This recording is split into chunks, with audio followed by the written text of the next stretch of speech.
Boy, this is educational. I learned something. You gotta love red green. All right, going back, and this is well, let me do this before I forget. This is if you need to go back and look at it, Module B from 1050. How long ago was that? It was long about September of last year, I think. And Pilbeam's text and Egan's text and Beachy's text don't agree. The terminology is a little bit different. The formulas they display are a little bit different. So what I would recommend, or what I'd like to do, is just use what I give here, just as kind of a standardization. They all kind of say the same thing, and I know where they're coming from, but Pilbeam, for instance, has something where they call airway opening pressure and body surface pressure. It's like, really? Getting a little bit much. But there's three basically pressure gradients that exist. Something between the pleural cavity and the outside atmosphere across the chest wall. We call that transthoracic. Something between a pressure difference between the pleural space and the alveolus, something we're going to call transpulmonary, and then the sum of the two, which is really the transrespiratory. So it's from the outside atmosphere to the alveolus. Okay? So it's those three driving pressures that exist that push gas in and out of the lungs. This is just looking at the same kind of a thing, but again, what we can now do is say, when we can graphically display, especially alveolar pressure, flow, and volume. As I create a negative intrapleural pressure, it's always negative anyways, but it becomes even more negative. My alveolar pressure drops, flow begins to flow into the lungs, and volume in the lungs fill. On exhalation, intrapleural pressure returns to its negative state. Alveolar pressure becomes slightly positive, airflow moves out of the lungs, and gas empties. Okay? So graphically, we can end up displaying this, and we'll find when we look at our mechanical ventilators, pressure, volume, and flow are those three curves that will track the monitoring, and that's basically what it's just shown there blown up for you. So what is going to make a difference is basically the dynamic and the static characteristics of the lung. Airway resistance, remember, is that inelastic component. It's the component that deals with a change in pressure over the flow rate. And normal airway resistance is 0.5 to 2.5, as we had talked about previously. We know that most of the airway resistance occurs in the upper airways as opposed to the more distal airways of the tracheobronchial tree, which is kind of counterintuitive. If I have an airway, that's it's a 0.5 millimeter in diameter, you'd think it would have a higher amount of resistance, but because there's so many of them, the overall cumulative resistance is less. So that is it. Lots of stuff we talked about causing an increase in airway resistance. Primarily, we're looking at airway issues. So we're talking about secretions, we're talking about bronchospasm, we're talking about swelling of the airways, foreign body obstructions. Simply putting an endotracheal tube in and attaching it to a ventilator will increase airway resistance. Obviously, your trachea is bigger than the endotracheal tube. That's why we have a cuff and we seal it, right? So because we're now putting something smaller in there, airway resistance has got to go up. Okay. And of course, we remember Pousset's law was the mechanism by which we can quantify or talk about things that are going to affect the flow through that tube. When you create a pressure drop across it, what's impacting the flow? And things like the radius of the tube, the length of the tube, the viscosity of the gas involved. With the radius being obviously the most important one. Okay. Just ringing a bell? Okay. And that's just showing that if I reduce the radius by half, I increase the driving pressure by a factor of 16. So quite significant. And this is saying if I keep pressure constant and I make the radius smaller, I reduce the flow rate that I can push through it. Saying kind of the same thing, only in a different, where one I was keeping the flow rate constant, here I'm keeping the pressure constant. More on that in a bit. So if I gave you a question I'd ask about a pressure drop of 3 centimeters and a flow rate of 5, what's the resistance? It's just a matter of doing the division. In this case, I'm asking for the answer in centimeters of water per liter per second, so I need to take that 5 liters per minute and make it into liters per second by dividing by 60. Now I can go ahead and do the math, and it comes out to be 36, which if I look at my area resistance norms, that's an extremely high area resistance. The other end of the picture is the lung.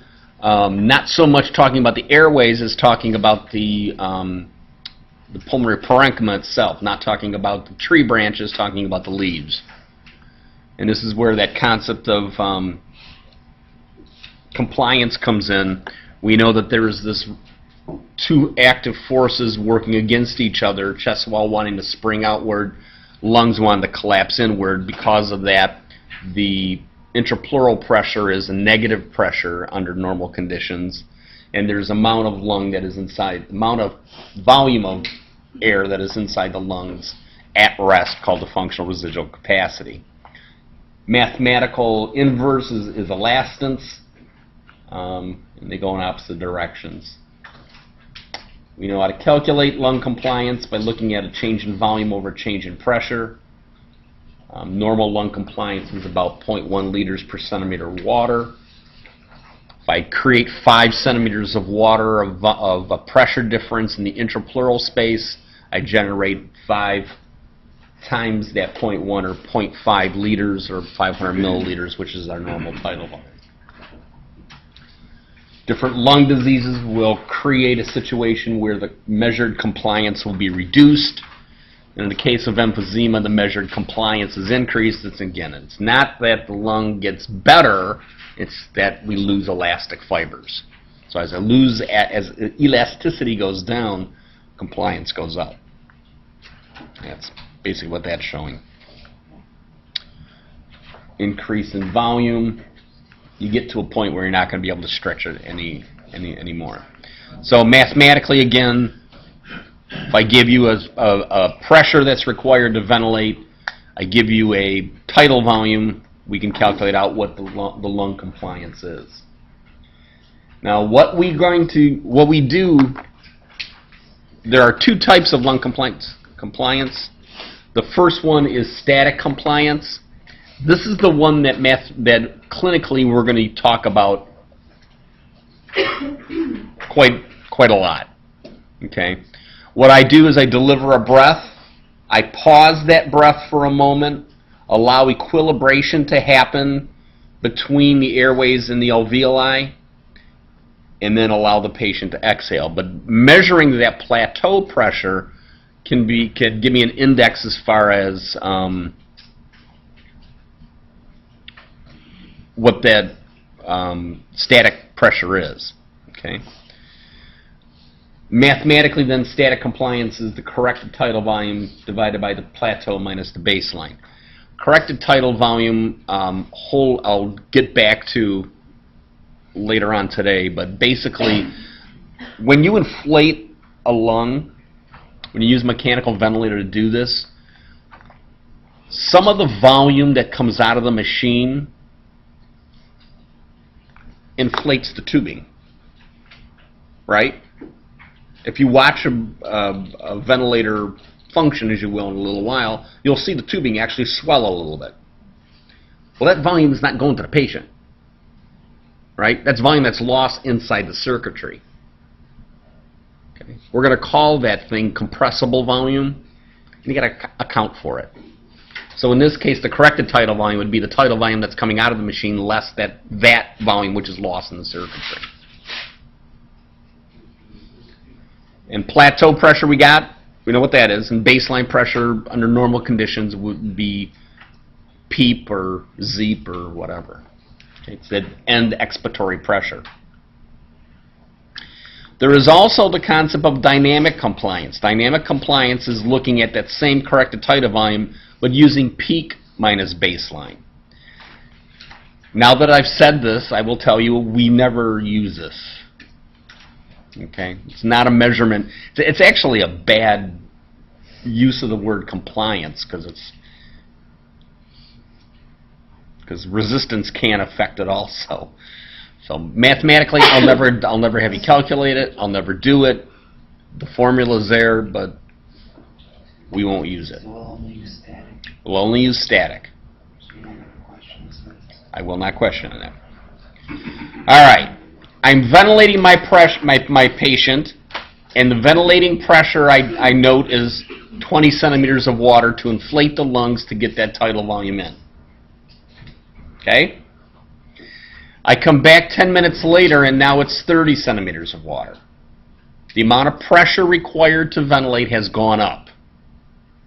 Only one of two reasons that could happen. I'm saying this, I'm thinking to myself, oh, you shouldn't say this, but I'll say it anyways. Compliance fell, resistance rose. End of discussion. Actually, it's not, but we'll go with that. How do I know which is which? How do I know if the increase in pressure is because the lung has become stiffer or the area resistance has gone up? And the answer is I take a look at the plateau and the peak. Those two pressures will tell us what's going on.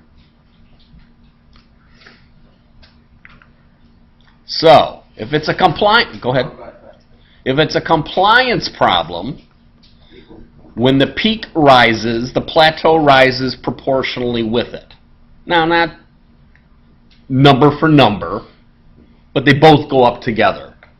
I like to think of it as, you see a couple walking down the street, they're holding hands, they're going together, they're compliant. Or at least he's in trouble and something's going on. Okay? Peak rises, plateau rises with it, compliance issue. There's never no specific ratio. No. I will make the questions obvious enough that you don't need to have any.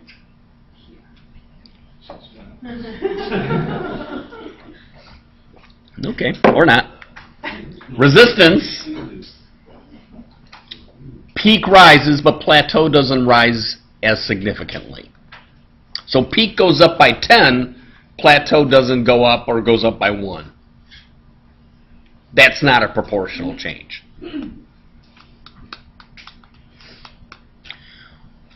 With the resistance problem, what ends up happening is during that plateau phase, I take a breath in, I hold it.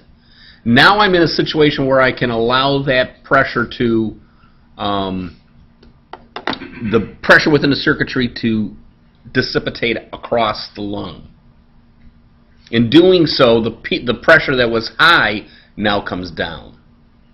Okay, so even though the peak pressure may have gone up, the plateau didn't. And we'll see this clinically, or we'll see this in the lab when we go in there. So peak goes up, plateau doesn't.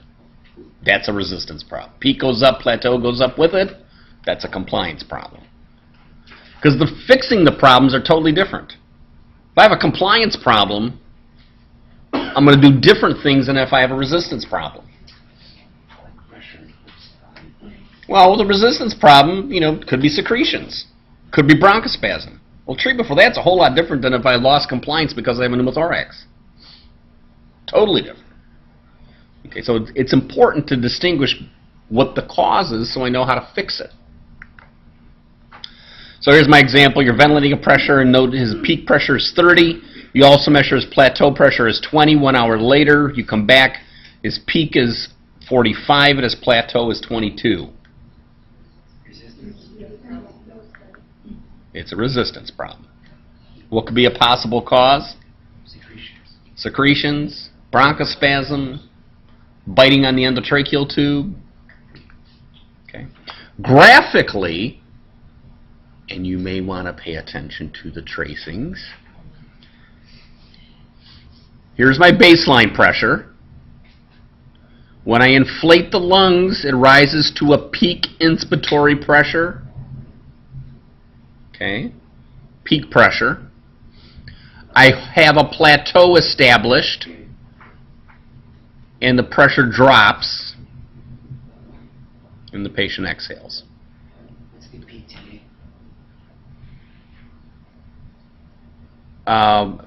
Trans-airway is what they're trying to say.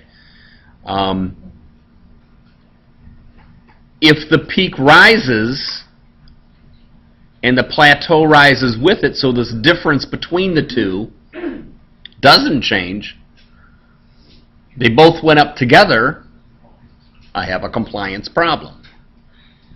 Yes, ma'am. So to make this easier for me, with the compliance problem, it's kind of a direct relationship. They both go the same way. Yep.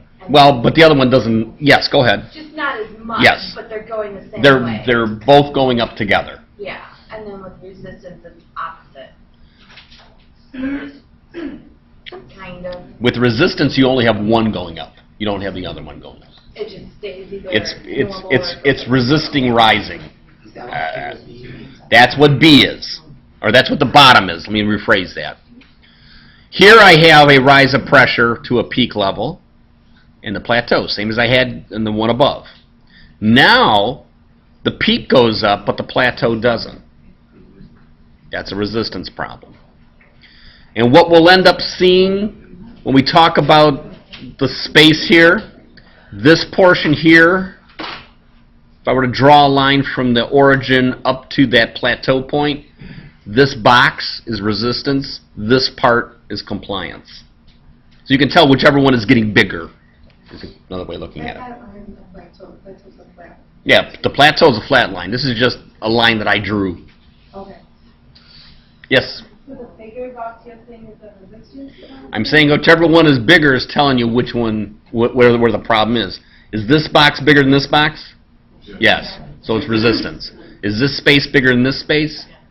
So it's compliance. If that helps you look at it that way, that's fine. If just the simple fact that peak went up and plateau went up with it, it's compliance, cool.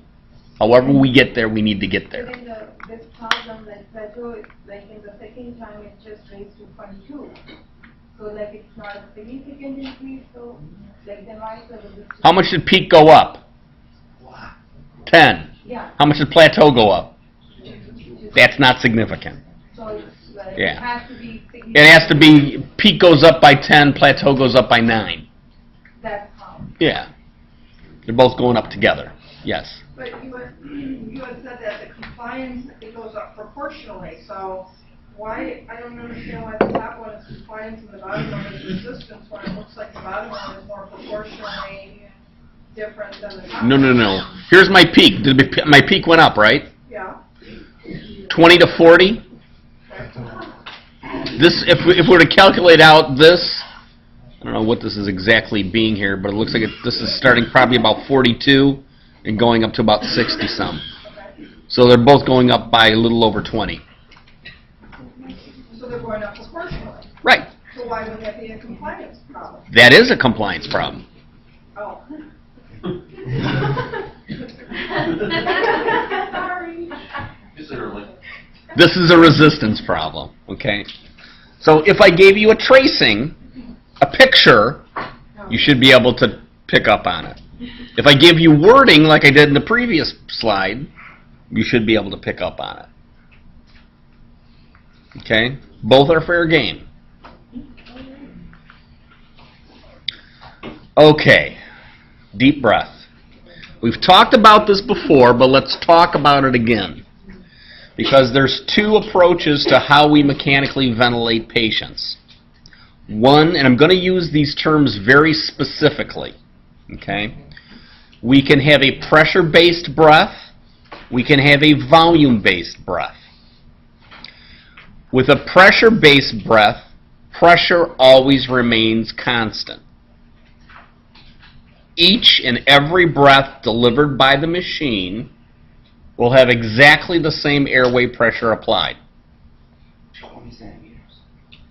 Sure, 20 centimeters every time, without fail. I might get myself in trouble doing this, but okay. Volume-based breath, I deliver a fixed volume. Okay? So, with a volume constant breath, the volume remains the same, but pressure becomes a variable. Think back to your IPBB, that wonderful PE you had, right? That's pressure ventilation. I dial in a pressure. I set that little setting so that the magnet has to overcome, has to reach a certain pressure before that magnet shifts back the other way. The ceramic switch goes back the other way. Every breath is going to have the same pressure applied. What varies is the tidal volume. What varies is the flow rate. Volume and flow kind of go together. Okay? So as I increase the pressure, I change the tidal volume that I'm delivering. You guys did it on yourselves, right? Did you change the pressure? Make the pressure higher? Did you get a bigger breath? Yeah. Yeah. Did you feel the flow change also? Well, to some extent, yeah. Volume-based breaths say I'm going to give the same exact tidal volume and flow rate each and every breath. But what's going to vary is the pressure. Why does something vary? Volume in the pressure-based breath, pressure in the volume-based breath. Why do they change? Compliance, resistance. So as I have a patient whose compliance falls in volume-based breath, the pressure is going to go up. As the lung becomes stiffer, at a given pressure, I'm going to put less volume in. Because there's more resistance. No, because compliance fell. I made the lung stiffer. Okay. But at a given constant pressure, I'm going to put less volume in. If I had a volume-based breath and compliance fell, the airway pressure would go up. Because it's easier to Because it's stiffer to inflate. Compliance falls, lung gets stiffer. Oh boy. These next two slides you'll want to pay attention to.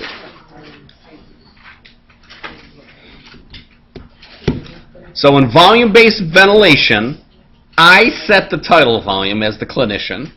I set the peak flow rate, the maximum flow that is being given. And the pressure that is generated is dependent upon compliance and resistance. If my compliance rises, the airway pressure falls. If my compliance falls, the airway pressure rises. As the resistance goes up, so does the airway pressure. As the resistance falls, airway pressure falls. Okay? There's no effect on volume or flow because I'm setting them. So on the volume-based ventilation, the patient changes the pressure? The patient's lung characteristics Yeah. change the pressure, yes. It's not like the patient says, I'm going to change this to Well, 20. no, Yeah, I know. I mean, it's yeah, it's the characteristics of the lung that change. Yes? If you change the flow is constant, right? If you change the flow, would that affect the pressures? Yes. But that's not what I'm saying. So you have to pick Within a given volume breath, okay, I'm setting volume and flow as a constant, and I'm keeping them constant. Now, if I change the tidal volume, do I change the pressure? Sure. If I change the flow, do I change the pressure? Sure. But that's not what I'm saying. And be very careful of that. Because I'm saying, if I'm in volume-based ventilation, I'm keeping everything constant, I'm keeping volume and flow constant. What I'm looking for is what's happening when compliance and resistance change. Not changing one of my set parameters. Because now you're really throwing a monkey wrench in there. Don't confuse people. Yeah. But is there like a mode that you know what you're in, whether it be volume or pressure? Yes. Okay. There is a way to decipher where you're at. For one, So you choose which one you want. absolutely. Absolutely. And which is better? Yes. Ventilators now have the capability of doing both. Yes, absolutely. When I was starting, that was not the case. You had to buy a whole new ventilator. But that was years ago, Liz, you know. Back, you know, when 02 was 01. So, yes. Is there a setting on the ventilator that you have both, or you reach a certain pressure and it switches over because that pressure's too high? Oh, I hate you. Wow. But then you're not, the answer is yes, there is something called a dual control ventilator. It's really not that you can only control one thing at a time. What it does is it delivers a breath under this concept and says, okay, what happened? Oh, I'm going to change this then. But you're still only controlling one variable. Oh, man. So that's volume-based ventilation. Sue? Then what about like, because in volume based you said clinician set up the flow and the volume constant and pressure changes, then why are we looking at the flow characteristics, like if it's already being set by the clinician?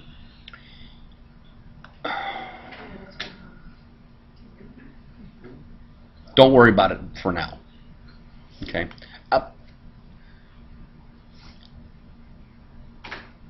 Don't worry about it for now. Let me just leave it at that. Because I can change in a volume-based breath, and we'll see this later on as we go. I can have the flow so that it's a constant flow. I can have a flow that starts off high and drops as the breath goes on. I can have a flow that starts low and goes high towards the end of the breath. So in other words, the shape of the flow curve can change.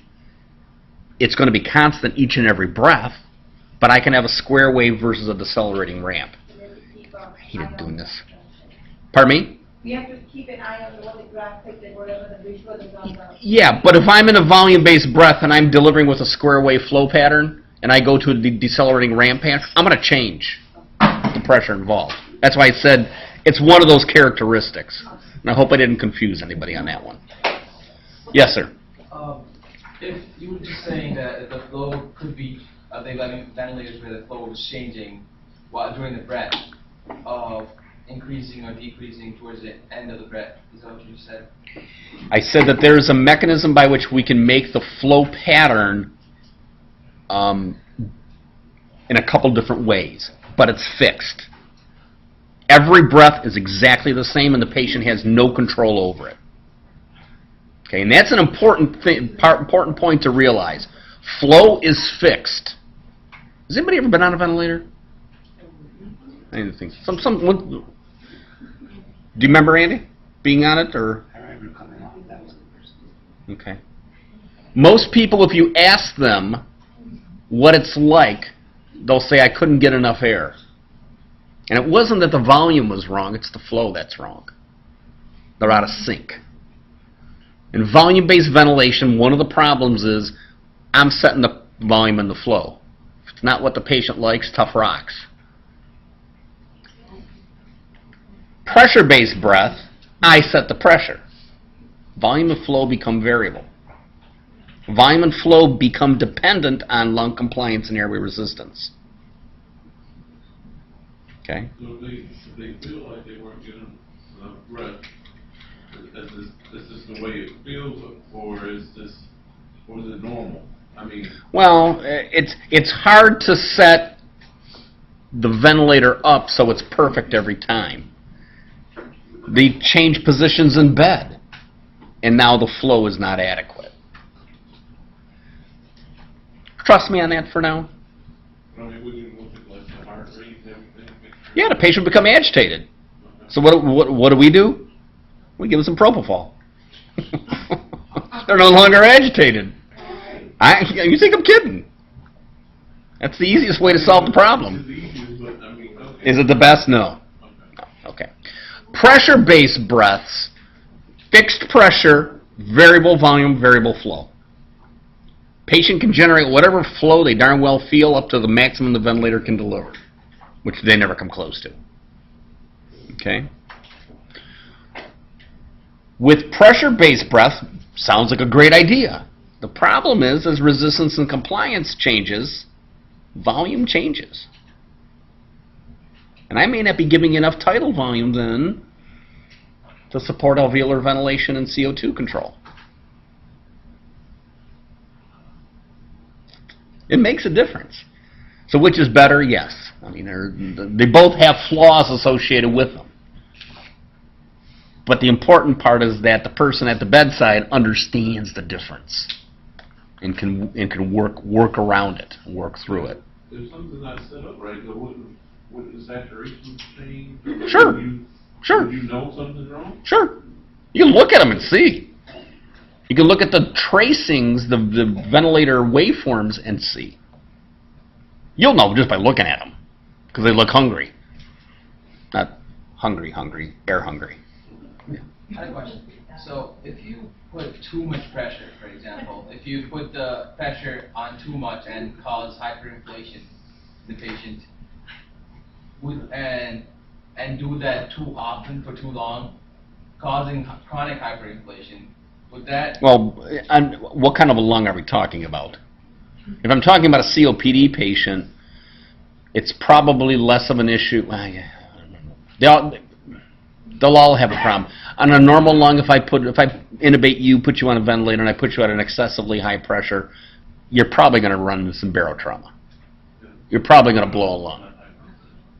Okay, whether you're hyperinflated or not.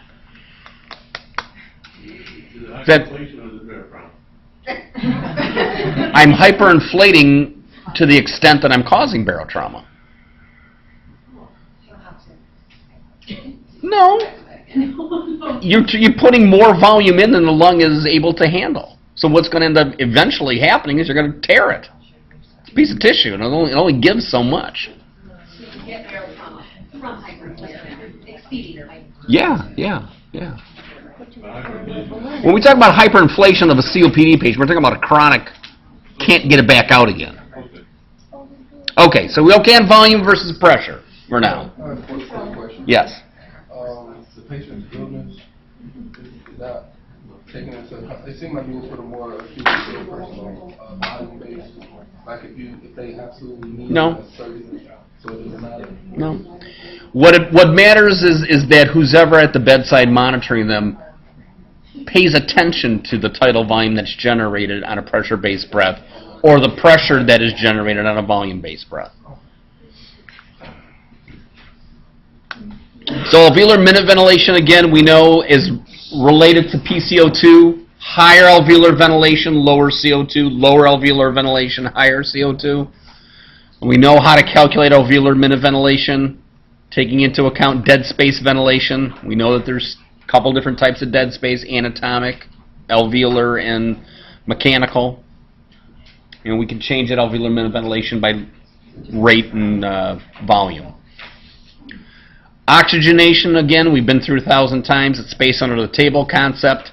Raising the PEEP, raising the PIP, lengthening the inspiratory time, as that picture shows.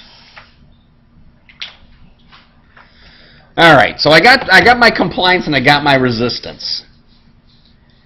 Compliance is measured in liters per centimeter of water.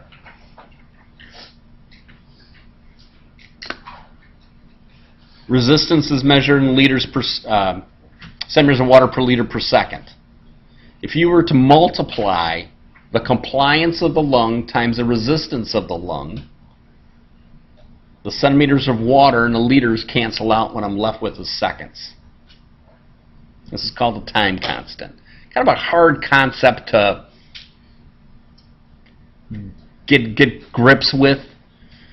But basically what we're saying is if you have a situation where a patient has a high compliance and a high resistance, the amount of time it takes to empty that lung goes up. Who has a high compliance and a high resistance? Patients with emphysema. Okay. Patients with asthma have a high resistance. As that happens, they require longer times to inflate and deflate that lung. Okay, and that's just called a time constant. That's the way we see it. And normally, you need about 3 time constants to empty the lung. Now, I will tell you that mathematically, we don't sit at the bedside and calculate this out. Maybe we should. I don't know. Maybe that might not be a bad idea. But clinically, it's not done. Just recognizing that you need a longer time to exhale as you have resistance go up or compliance fall. Yes. Or compliance rise. Time constant going down because if compliance and resistance is going down, I want to be restricted or restricted. Right. Be something getting better. Is that what you're trying to? Yeah. There are some case studies on, I think, page 93. Somebody verify that for me. That are something that you will encounter or would make some great kinds of questions involved. So you calculate your static compliance. You calculate dynamic compliance too. But then when something changes and you end up having a different airway pressure, you need to recalculate them again. So that's just getting you in the frame of mind as far as knowing how to do those calculations more than anything else. Hey, Rick, Yes. usually in the compliance and resistance increase, it takes longer time to inflate. It takes And deflate. Okay. That's Yes. So, let's take a few minute break and I'll go try to get this thing set up in the lab. But what we're going to do is there's 4 stations set up. So I know it's a little bit of a large number around one box. But I think if I actually run more than the 4 or 5 ventilators, I blow the power. It's not quite designed to handle that much. But at any rate,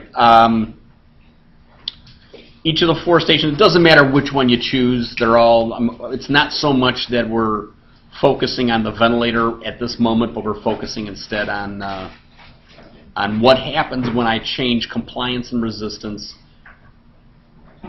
to a volume-based breath. Okay. All right. Let's meet in the lab then in about, let's say, 5-10 minutes. That was easy.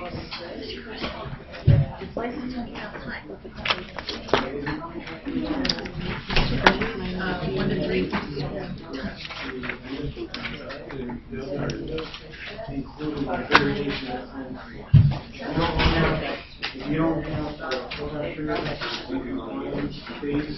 then when you start to adjust the variables, it's not going to make sense.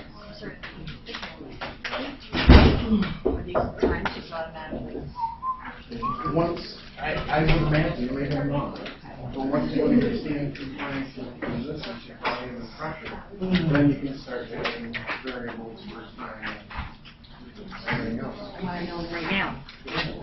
That's the same out training. Nope. That sounds cool. Got yummy stuff on it. Sure. All right.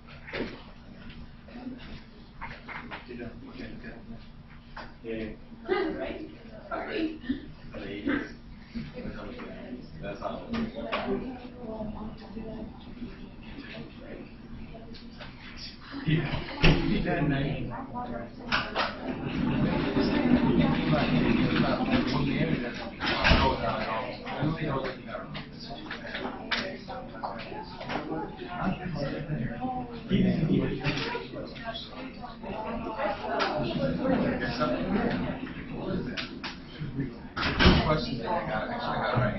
Two questions that were right. One that Alex was Sisters, not necessarily busy. You can't put that as an answer. Because there's no comments. That question. I knew the right answer. I was like, I picked out. I was like, there's no way. Obviously not. I mean, yeah, he probably would not though. I don't mind it. Okay, I screwed this one I don't really feel bad what it is. Because I gave multiple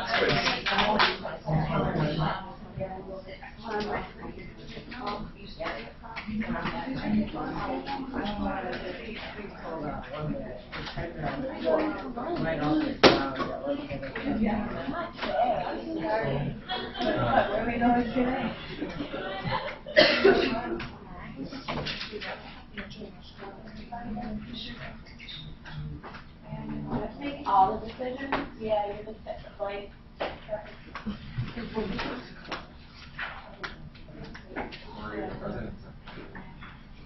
You're the new secretary. What's new? What am I?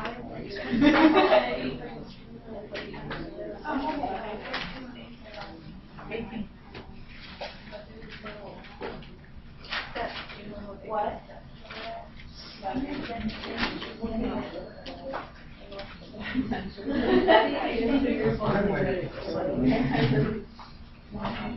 Yeah.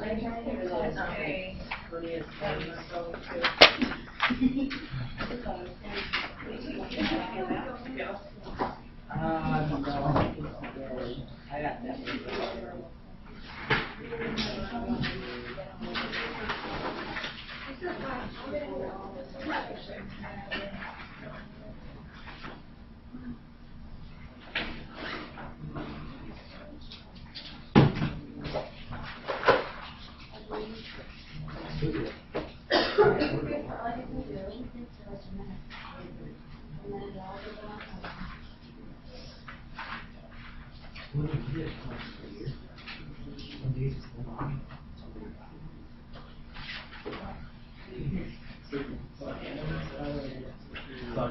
Watch it. No.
Take a picture of me.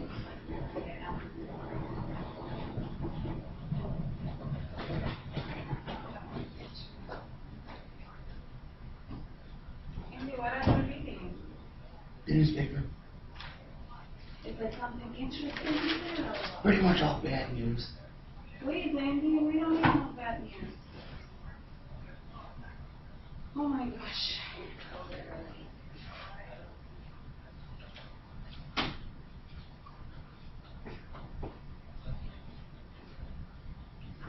You gonna go in there, Andy? What's that? Yeah, did they start? No, everybody's crowded around the fence.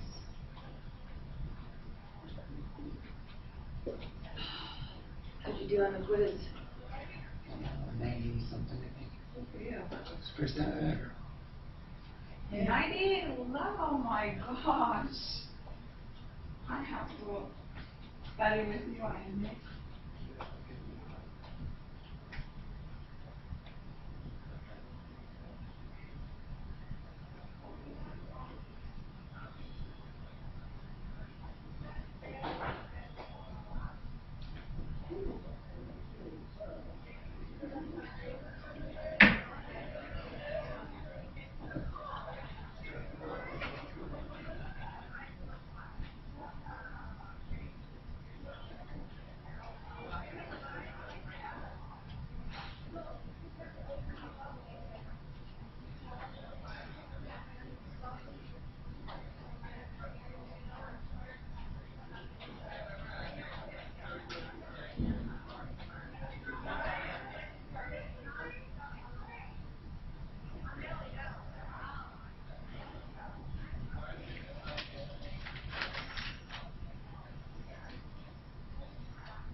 97.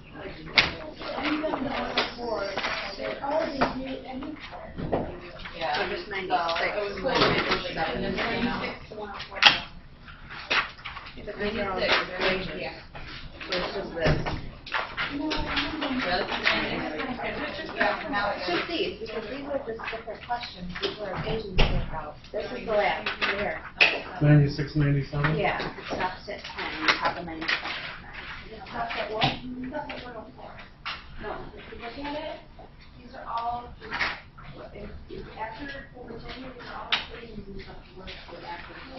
You're gonna do math. Actually, I have to tell them 96 and top of 97. No, no.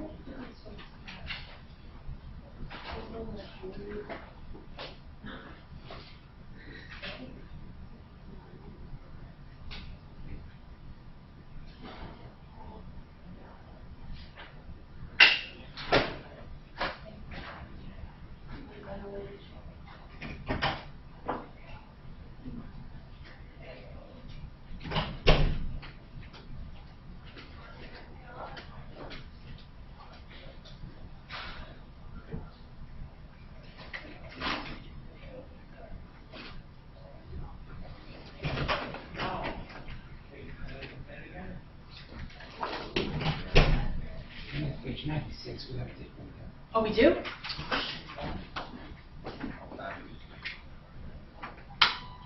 Find any daycare for your daughter?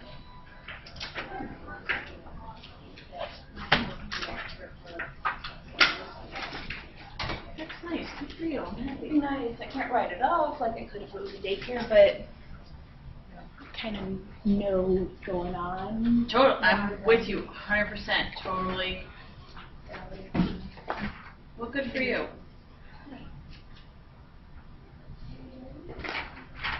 Where's that girl here?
Yeah.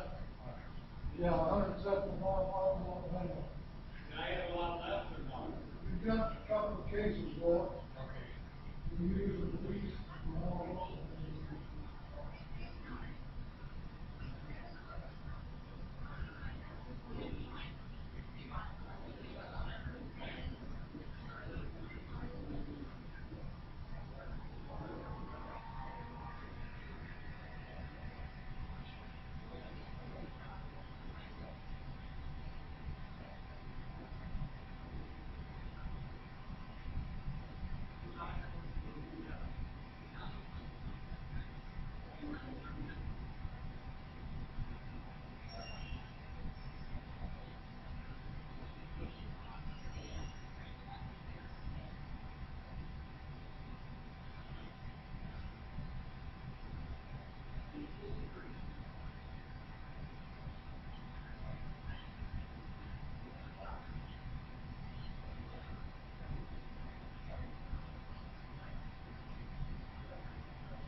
What?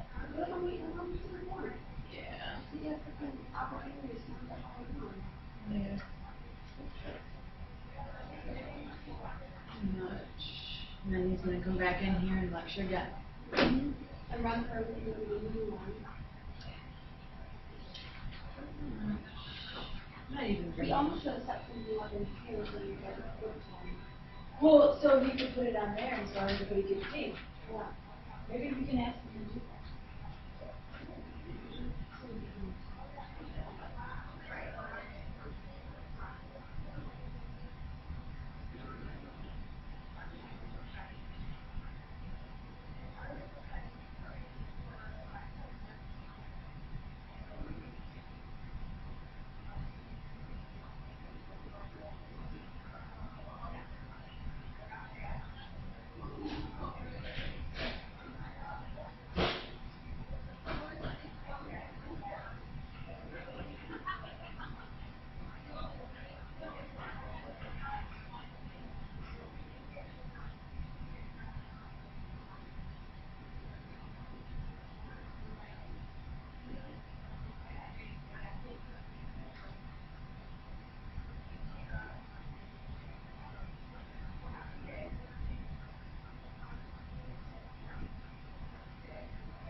pain, both I my can- pain and All I kept saying was, I want to go in here and do my math equations. yeah. I feel like I'm in like crowded places. I know. It makes me nervous and it gives me anxiety. So, yeah.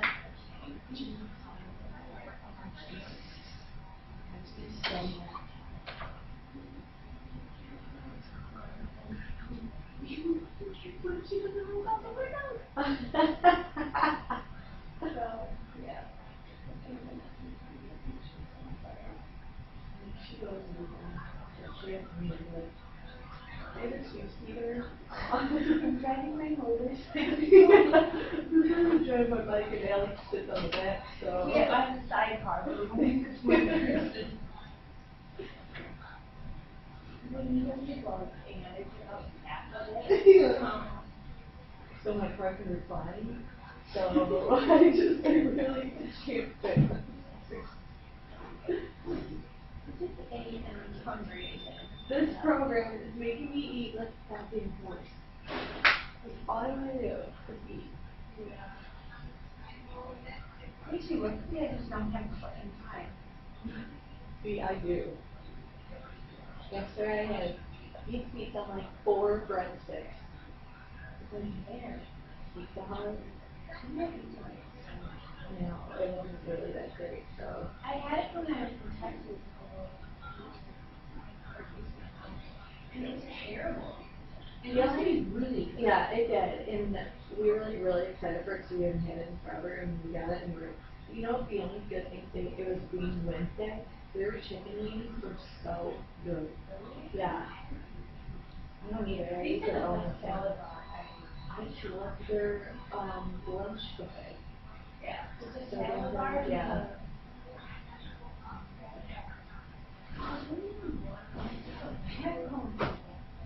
What should we go on What? Sorry. You scared me. I can't be in there. You know what, I'm not learning anything. I'm I at know. lunch. It's just a big freaking. There's way too many people, there's way too much stuff going on, I'm like, I just wanna go in there, do my math equations and call it a day, okay? Yeah, that's what I'm doing. Here, do some easy reading. Seriously, was playing with an hour, like, don't touch that shelf. Did she really? Yeah, it's like, oh, what? She's so kind. It's not Carrie's fault. Yeah, it usually is.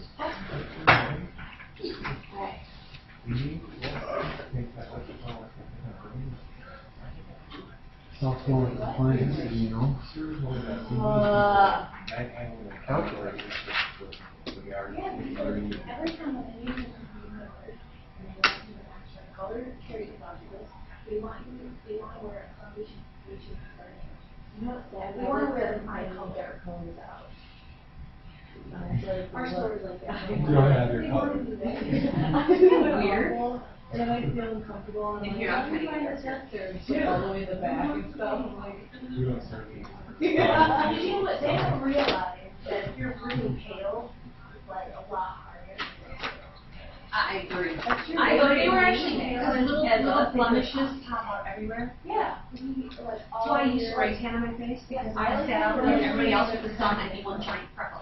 Yeah, I get it. I'd be very blotchy. Oh, it's just great for my hands. I'm a freckle freak. Yeah, well, so am I, but I don't care about the rest of my body, it's just, it makes makeup harder to apply when you've got to I connect the have so dots. many freckles. Except for I have a huge scar on my nose for when I broke it, so I don't have freckles in this one spot. So weird. Like a line. Yeah, literally, it's like, yeah. And then I only have freckles right here, because when I fell on my face, I like had scabs like all over, so I was like, right here. I fell on my face and broke my nose. Were you drunk? No, I was in 7th grade. Were you drunk? No. That's right, random like park cars for the. Oh my I've God. done I've that. done You know what's Yeah. funny? I Thank feel you, like Mom. everybody's done it. Yeah. You know those trucks that are like the work trucks that have gates on the side, and they're higher up off the ground, they kind of like dump trucks with Yeah. no hard shells? I was no handy mess. I was on a dirt road, and I'm just it literally knocked me off on my bike, and I'm like, oh my god, I just flatbed. Yeah, I bruised my ribs. It was okay, because I like hit my handle. How painful is a bruised rib? It hurts I bad. bruised 3 of my ribs when I was tubing, and my Flail rib? Yeah, Flail rib. My uncle was taking us tubing, and he like wasn't used to on our lake where you kind of like slow down when you hit a wave and stuff. He's like, Oh, he rattled you I away. literally bolted like 50 feet and just landed on my thigh. I thought I was drowning. I couldn't get out. Like my cousin had to jump in and get me. I was like, You bruised it from getting the water. Yeah. Water. You know what? I grew up on lakes up in Harrison, and there was a guy. He, I didn't actually. I heard the story, so I didn't see it. But he was really, really good. You'd always see him skiing. Mm-hmm. But when we heard about the accident, we're like, why is he not in the water? Apparently, he was going so fast that when he did, he went in on his slalom to jump the wake, he actually touched the water with his ear and ripped the water. It ripped his entire front ear. But they'll do 70 miles an hour on these boats to jump the wake and do their tricks. I've never done over 30 in skiing, but his entire ear just, Water and is fish so might painful. he's doing 7 miles an hour on a lake. Like, you think he's gonna find his ear? We have this tube, it's called the Big Maple, and my dad, every time we have to, like, I new guys come up to the college, he's like, you're looking at fun if you ride Big Maple, and it's like, it has no sides, so it's like a couch. No way! Sitting like this, and it's like, and then, like, it's like a competition, and that's where I hit my ribs, so, like, I'm like, no! Never going up the Maple. It's the scariest tube ever. Alex, you're gonna have to go on it. Yeah, I'm not from Midwest, so, or any of these like lake. I've never I've never had a boat. Well, you can park my cottage in the summer. We'll have like a rescue Remember? The respiratory thing out. Yeah. The only two people that won't be able to participate will be I've never seen them, but I have seen Victoria them and leave. Kathleen. They're the only ones that have, they got the crucifixes. Now, we used to have the D-boards, but because, honest to God, they shift your internal organs too loose when you lose weight. I wouldn't ride them anymore. I was so sore on the inside, it's like, all your parts are See, just... stuff like even stuff I have a wave runner and it kills my knee and arthritis in my right knee, and even just like kind of like maneuvering stuff, I'm so sore after the cottage. I'm like, Those wave runners are hard to stand up on. Now, are you talking the ones that Steven's standing? We have a huge ass wave runner, so it's not like a jet ski where you're standing up. Dane had a stand up one, and that was The jet ski is Barbie, it's so 80s. Oh my god. Oh, it's fun, I can never get up on them. They're hard, you gotta take off the Yeah, gas. I've seen, like, they'll have, like, a stand-up one. They're so hard. It literally, But they're not impossible. I like got water up my nose every single time. I like would like I'm like Freddie, you start on your knees and you try to get up and all of a sudden I'm like, we just go down. What exactly? Something about the boat, like cut them off, and she hit the boat and like almost died.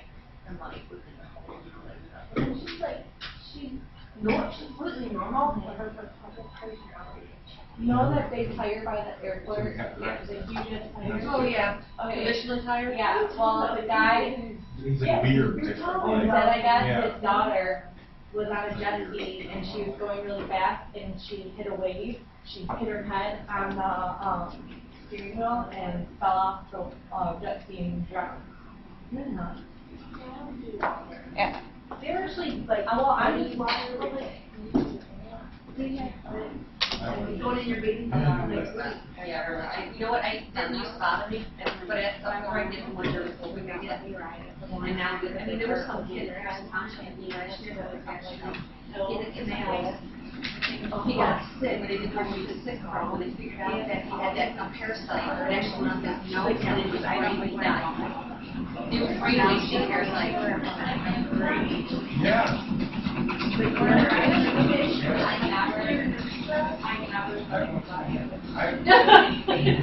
I like the water, but I don't like the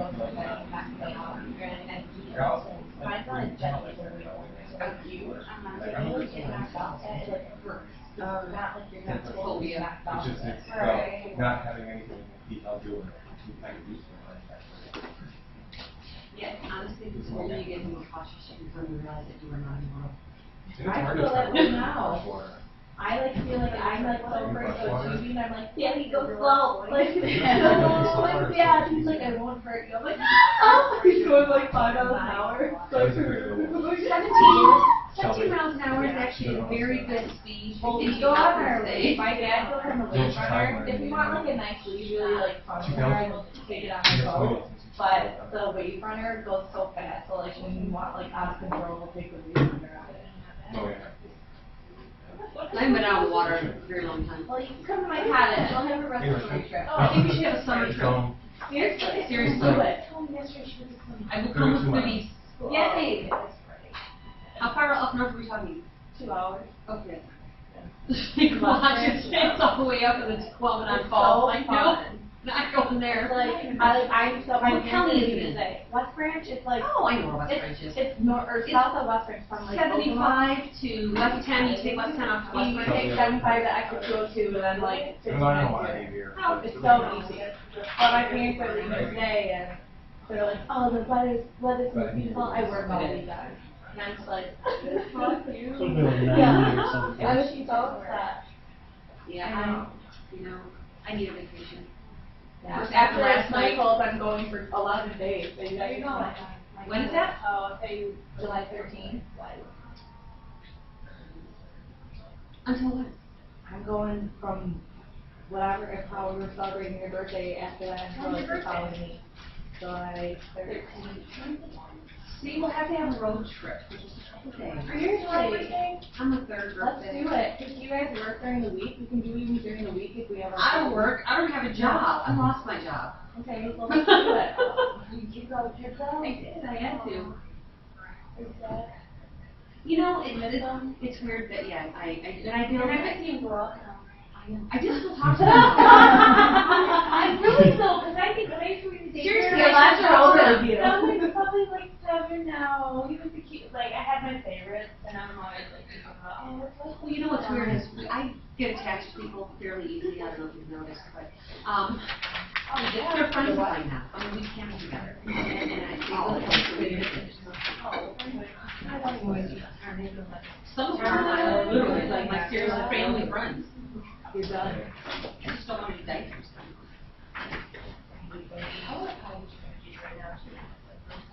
By the time Beluga is so funny. When we You're gonna get No, seriously? Okay. You have two choices. You can either teach her how to go potty like a big girl and you have to hold on to the side rails and use Lysol right before she sits down, or you can go to the, at Walmart, they have one of those things that you just put them down and you have little handles. That's what we do. And a book seal. It folds up and goes in the diaper bag. Yeah, you take it wherever you go. Yeah, it folds up and goes in the diaper bag, and then, it's got door on each floor on it. And then, yeah, like 10, 15 The only thing I'll suggest, because we did it wrong the first time, was we threw the bag that it came in away. And then after we were done using it, we're like, ew, what do we do with it? It touches butt. You have to teach her how to hover. It's sure day after. It's sure day. It's like, I my daughter's I'm going to my cottage right after Christmas. It's not. She hovered. That's why they're in that Position position. up during the I'm week. old enough to do it myself. I was thinking this was the weekend. And I didn't have days. I'm just gonna keep going. July 13th. After the birthday. Yeah, you'll have to send out an email about that, Carrie. Or we can have a birthday party at the cottage. That would be a lot. That would be a top of it. We got lots of fun stuff to play with. Not pressure required. Title line you desired. It's outside of us. Okay, so it's so fun. I mean, you know what, I'm not leaving for vacation to Myrtle Beach But until we're looking next year. requires I would just have to figure out a way to get it now, especially if what some people can't even go hiking. Oh, and my dad is just where the way we get it. he'll drive us around. My mom will cook. Oh my gosh. How many days can we stay? I'm on vacation, but she ends up making breakfast, lunch, and dinner. Like, Yeah. what is If I'm delivering 800 mils, And every breath is 800 millimeters. The pressure shouldn't change. Unless Usually, like when I have my friends up, they always now, if I go and I'm ventilating 200 millimeters, you know what? I want to change They that have like a volume, chili maybe bar go off for more lunch or a CO2. taco bar or a hot dog bar. Pressure's going to change. It's crazy. Because I'm putting more volume. But with this lab, what's supposed to show you is for a given volume. Someone wants to try to get. And the volume is never changing. What happens to pressure? Peak pressure and plateau pressure has some volume. Right. I got that. I get it or no? No, I didn't. Do you understand? Sure. We just did in there too. Yeah. Well, you're gonna probably do this when you get to your, label. You're actually quite correct, yes. But it's basically, the way to think about it is it's the pressure that is measured within the one limit. And there's a pulse. It does directly reflect the well, when there's no airflow in the breath. Yeah. What's the pressure of the lungs at? And what dictates that is the flight process.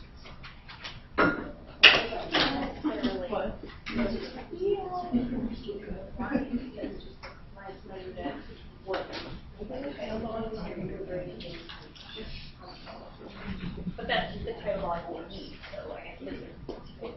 Well, yeah. Assuming that we got the right tidal line dialed in. Well, if you graduate from Baker, probably not.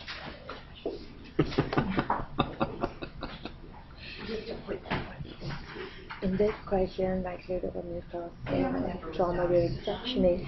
So if we use a larger catheter, aren't we applying a Puzet's law here? Make larger catheter less resistant. Larger catheter is going to be more obstructive to the airway. So then where we were applying the Puzet's law stuff, like use the larger, I don't know which one was it in the slide, use the larger catheter that will have the less resistance. For what? For ET tube or something? I'm not sure which slide you're talking about. But we're talking about trauma to the airway. Use big suction catheter, you're going to have more trauma. Yeah. Oh, we're So waiting. when we use a rigid catheter, use a as rigid catheter possible, that means like a really rigid, won't it also create the trauma to the meter? Yeah. You want as flexible as possible. I'm always struck out. We make copy.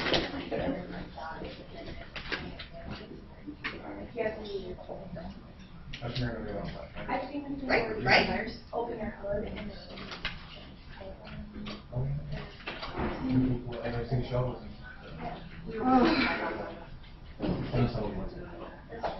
Although I have heard somebody in the dead of winter starting their car and they're getting to work, smelling the cat off and finding out there's a cat in there. Sleeping there because it's warm. The cat did not.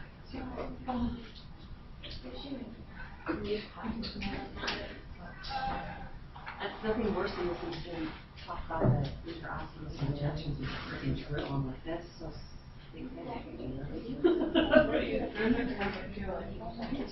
so excited about it. One shot and it's where it needs to go. They let it. Oh my God. Nothing, we just never done it. You can't put it in water like that. Oh, God. Her either, and I'm having issues with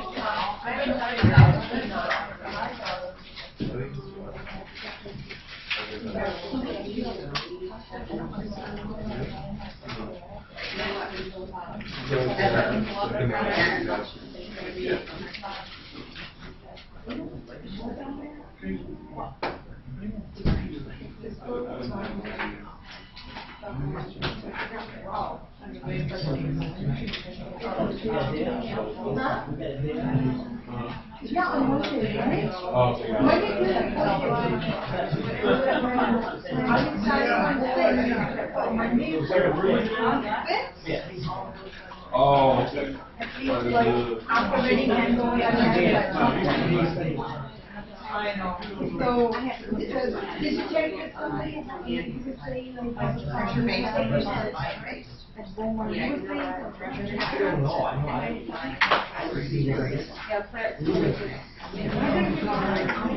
Because I made the way as pressure based, right now it's your turn to analyze. Volume was kept constant. Flow is also constant. No.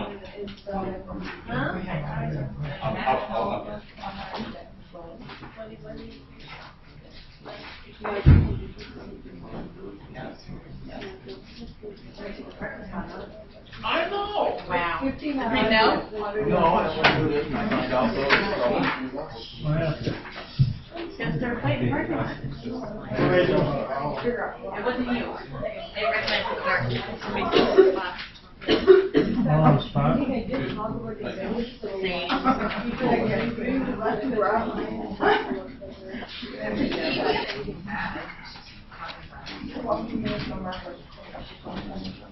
I never used it. So what was the purpose of that lab? Was just to try and reinforce the relationship between alterations in airway pressure and plateau pressure as you change compliance and resistance. Okay. Now we were only dealing with a volume-based breath there. Obviously we can do the same exact thing with a pressure-based breath.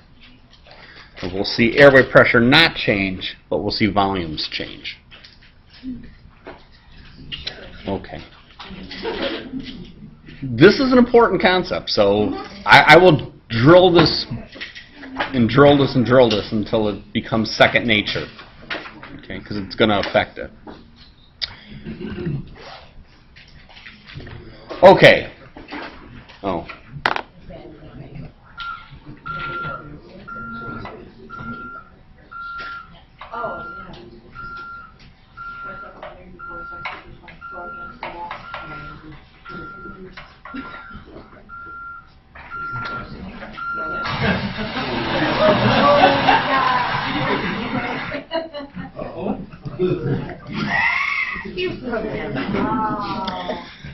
All right. Now, let's throw another wrench in there. It's not only positive pressure, where I have pressure or volume-based breaths, I can do negative pressure also. Isn't that what we do anyway? Spontaneously, yes. But I can do negative pressure ventilation as a continuous thing. If you remember, as Andy just said, spontaneously breathing, we create a negative pressure intrapleurally. That causes alveolar pressure to drop, causes airflow to come into the lungs. Relax the chest wall, respiratory muscles, patient exhales. This goes back to our old way of breathing, right? Okay. With positive pressure breaths, we're doing something different. In the ICU, we're pushing the gas into the airways, not allowing it to passively enter. As airway pressure goes up, volume goes up. And the greater the airway pressure, the greater the tidal volume that is delivered. Make sense? I don't hear anything, but usually. Usually. We know that it can be volume-oriented and pressure-oriented. We know that if it's volume-oriented, pressure is the variable, and the pressure-oriented, breath, volume, and flow are the variable.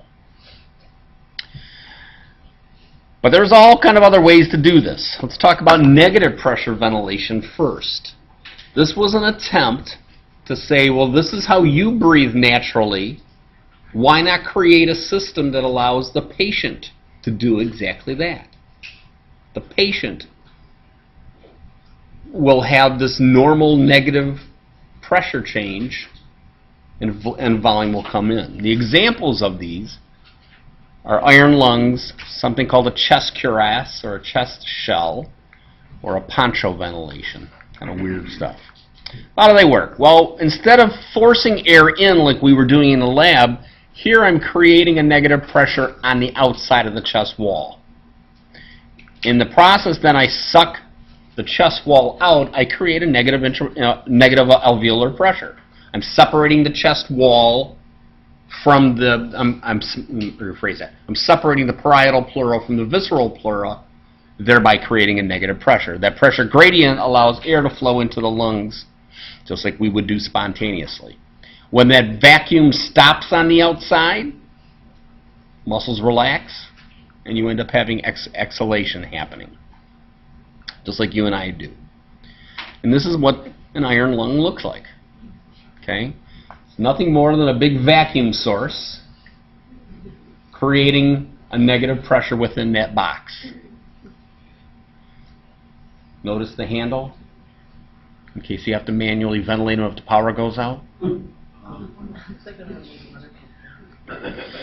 There's an example of a polio ward, and you can see the young kids inside. It's only their head exposed. Okay. Are they sealed off in there? Yes, there's a seal around their neck.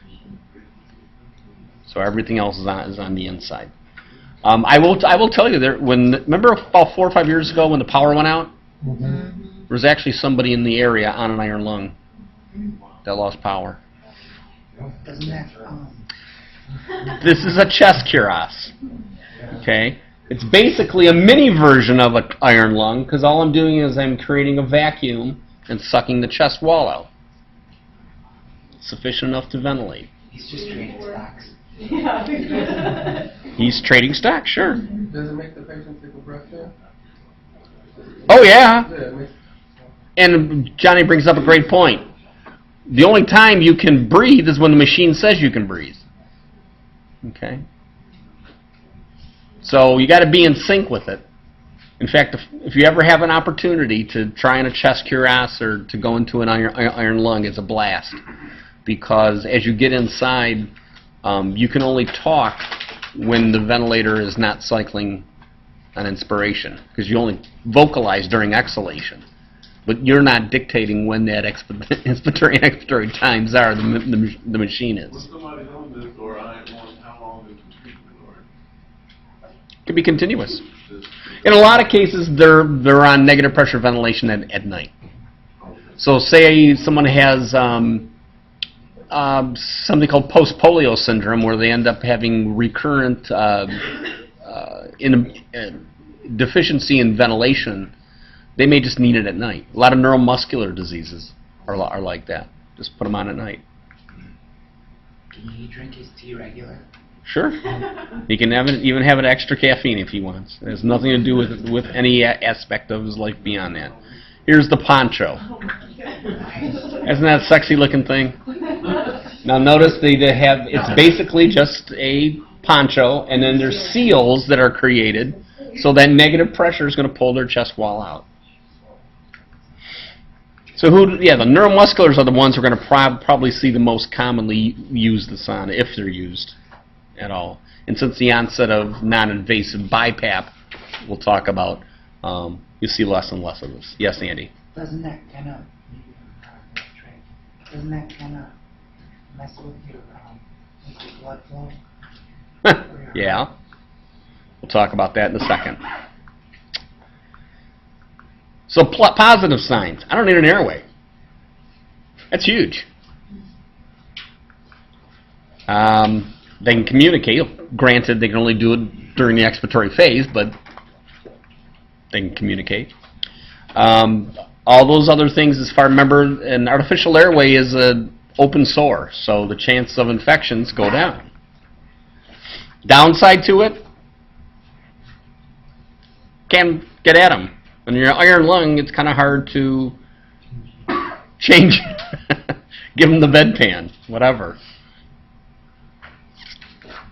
Can't see them unless there's a little window or something, but you can't tell when they're becoming cyanotic, except for their face. Hard to give medications because it's a sealed environment, and there is no protection from aspiration. So again, this is what an iron lung looked like. You can see as the pressure becomes negative, chest wall's pulled out, air goes in, goes back to zero, air is allowed to exhale. Same idea with that chest cuirass. What if they need oxygen? Or the poncho. These really weren't designed to deliver oxygen. It's just room air that was being utilized. You could put a cannula on them if they didn't need oxygen, as far as that is concerned. Another poncho picture. Okay, so those are negative pressure ventilators. And the negative pressure ventilators are non-invasive. Got it? There's no tube placed. There are some other types of non-invasive ventilation that are weird. How about a pneumobelt? It doesn't affect the chest wall. It compresses the abdomen. As I compress the abdomen, I push the diaphragm up, the patient exhales. As I relax the abdomen, the diaphragm falls back down, air comes in. So it's basically augmenting the spontaneous ventilation that is there. It's a rather attractive looking device. She's happy. It's a way to non-invasively ventilate. Got it? Bladder is inflated, pushes the diaphragm up, air flows out. Bladder is allowed to relax. Shouldn't say that, probably not the right term, but the bladder in the pneumobelt is allowed to relax. Hopefully the patient's bladder doesn't relax. But the diaphragm falls back down and air is allowed to enter the thorax. It's still negative pressure. Pardon me? It's still negative pressure ventilation. No, this is not negative. Which is in a category of its own. It's in a category of its own. It's a non-invasive ventilation. It's a type of non-invasive ventilation, but it's not a negative pressure. Because I'm not creating pressure around the chest wall. Yeah. So, would the patient have a hard time eating? They would probably not wear it while they were eating, or for an hour after. They probably couldn't go swimming either. The other weird one that is there, and I have not seen one of these in years, but a rocking bed. Literally, the bed went in Trendelenburg, went to reverse Trendelenburg. Went to Trendelenburg, went to reverse Trendelenburg. As you were doing that, you're pushing the diaphragm or the abdominal contents up or down. Same idea as a pneumobelt. You're facilitating ventilation. Well, you do this at night. Again, a lot of these people are only need to have ventilatory support at night. Are you kidding me? They do that at night. This stuff is flinging you straight across your room and you wouldn't even know it. It's a gradual rock. And this is neutral also, right? This is a non-invasive form of ventilation. It's neither positive nor negative. Right, right. But it's non-invasive. What we're really concerned with most of the time when we come, and I'm giving you some bizarre cases, but iron lungs still are out there. Somebody was just was reading something online that they said there's something like 150 patients nationwide that are still on iron lungs, which doesn't seem like a lot, but like I said, if you come across one, it's like, holy man, wow. Can I get in and try it?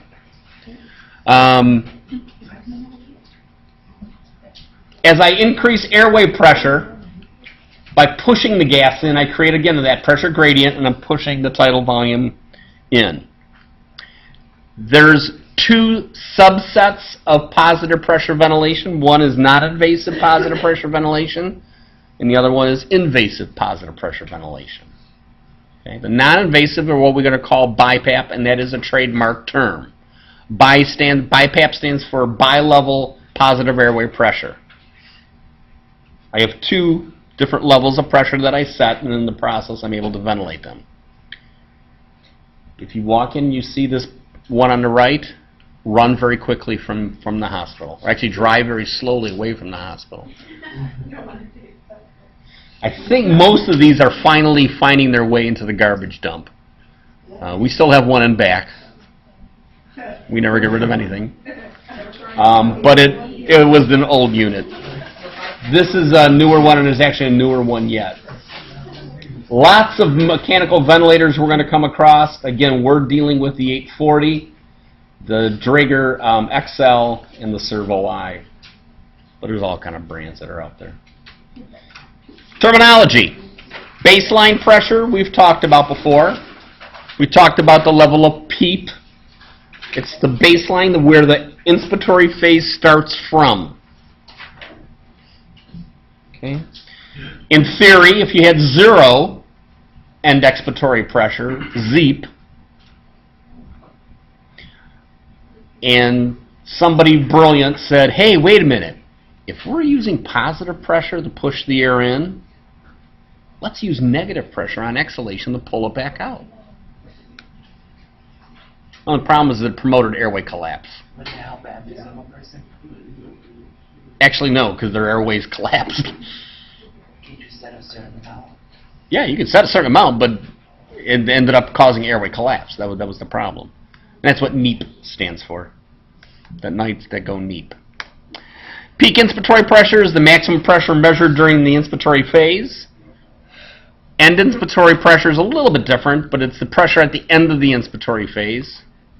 And the plateau pressure we've talked about before is that pressure when no flow is present. So, here's my baseline pressure. Here's my peak inspiratory pressure. Here's my plateau pressure. And this is a positive pressure breath. This is a spontaneous breath. How do I know it's spontaneous? It's negative on inspiration, positive on exhalation.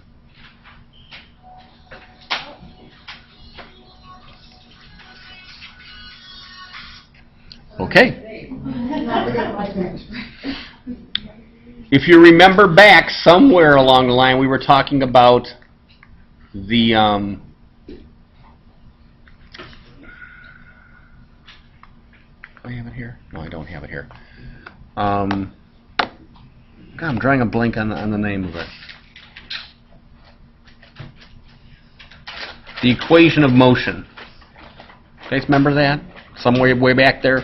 We were talking about how the pressure required to ventilate is the pressure required to overcome resistance and overcome compliance problems. Okay?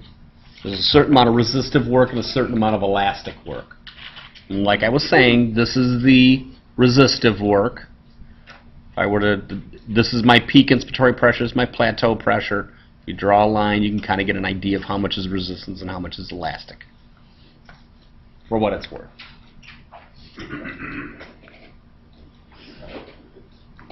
All right, let me start in on this, and I'll get about 10 minutes in. We'll break for lunch. And some people have asked, would I keep the lab open so that we can go, if you want to go back through that lab we just did. I will leave one or two of the ventilators running. Two things you need to be very, very, very, did I say very? Careful of, and that's oxygen. There's a limited amount of gas that we have for the summer, okay? And you guys all know how to backfeed a zone valve, right? Mm-hmm. If you don't, see me and I'll show you. Because if you come in on off hours and you want to do stuff with the ventilators, you're going to need oxygen. And you're going to need to backfeed the system, okay?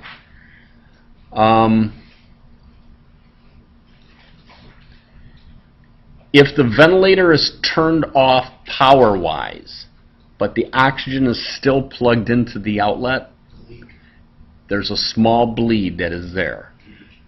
And I've seen where we've left on Friday, somebody's came in Friday night, used the ventilator, by Monday the cylinder was empty. Oops. And I hate to get into a situation where you guys can't use the lab because there's no gas. Okay. So please, please, please, please, please make sure they're unplugged. In fact, what I would do is I would unplug everything. Air, O2, power. Won't have a problem then. Okay? So, one of the things that you'll need to do for your final PE is assemble the ventilators, parts, put them together, do what we call an operational verification to make sure the thing works, make sure there's not a leak someplace, make sure that the what tidal volume you're telling it to deliver, it's able to deliver. Okay. Even before you set it up for a specific patient. So that's what we're going to talk about today. I get a ventilator. I was up in the ICU. Was on a patient. They've been extubated, they've been extubated. We'll say it's a good outcome. And I need to process that ventilator to clean it. Okay. A lot of the stuff is disposable. The ventilator circuit itself is disposable. The heat moisture exchanger is disposable. But some of it's reusable. Some of it you have to process between patients. So that's what we're talking about. But a video first. This is my wife's favorite video. So just to warn you.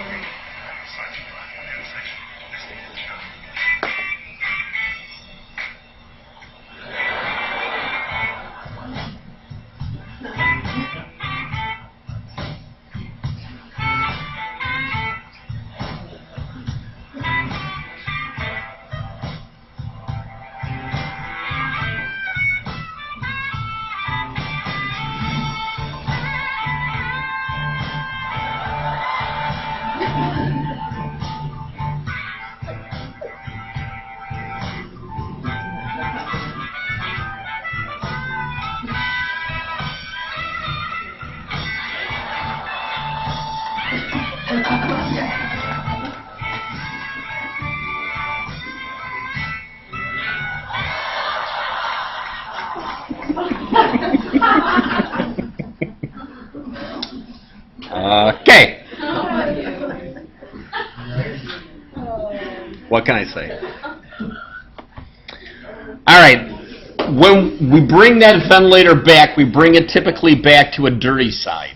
Not typically. We bring it back to a dirty side so that we can reprocess it and do what we need to do to clean it before its next use.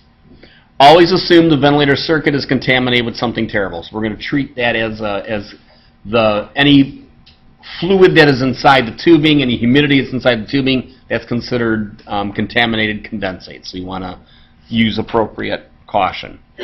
Some circuits are reusable. There are institutions that reprocess the ventilator tubing between patients. It's a little more of a cost up front, but long-term wise, it saves money. Most circuits you'll probably encounter are disposable in nature and just throw them away. Okay. I also need to process the exterior surface of the ventilator, and usually the best way to do that is with a cloth with a disinfectant and just wipe it down. All other stuff is processed according to how the manufacturer recommends it.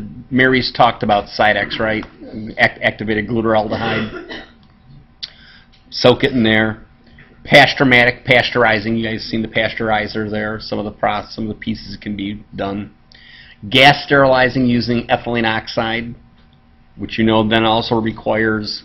Mary talked about this, right? Yeah. Okay. Requires aeration. Otherwise, you have the form, and if it's wet, you end up having the formation of ethylene glycol on the surface, which is not good. Or steam autoclaving. Key part is you need to do whatever the manufacturer recommends you do. Okay. This is an example of a disposable. Notice this little symbol. You know what this symbol means? Don't reuse it. Don't reuse it. Somebody brilliant said, you know what? I'm going to steam autoclave this. I don't know if you can tell really well, but it kind of shrunk. Kind of melted. Wasn't designed to be steam autoclaved. There are ones that are multi-patient use. So you need to know which is which. And on your final PE, I'll go ahead and say, is that filter reusable? And basically just look for that symbol. I think Mary talked about critical, semi-critical, and non-critical. Most of the stuff we're going to deal with is non-critical. Some of the ventilator circuits and humidifiers are semi-critical. The critical stuff is more stuff that's invasive to the patient. But we can get by with high-level disinfection for majority of time. Okay, all ventilators require some source of gas. They all have internal to them a blender that will blend a specific concentration of oxygen. 50 psi air, 50 psi O2, boom, I can go ahead and blend them. Most of them will function at something less than 50 psi. If for some reason or other the air compressor isn't working optimally, creating pressure for the hospital, it can get by with a little bit less. But for the most part, we're striving for 50 psi. Some ventilators will have internal to, or as an addition to them, an external compressor. So I don't have to use the walls compressor. Give you an example. When I was at Bon Secours, they redesigned the ER. They didn't put in compressed air. Great! So if I want to put a ventilator down there, I have to bring a compressor with me. Good killer. Some ventilators, like you'll see at camp, draw in air and pressurize it.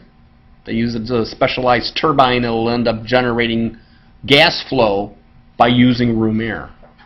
Okay, kind of a neat little process. Whenever you have air that is compressed and you now allow it to expand, you're going to have water vapor created. So you would need some water drain. Isn't that a pretty looking compressor? You need power. You need gas. You need power. Something called pneumatically powered as well as electrically powered.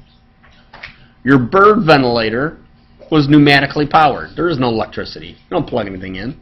Just plug it into a gas source. These ventilators all have computers on the inside, so they're going to need something electrical to be able to power that.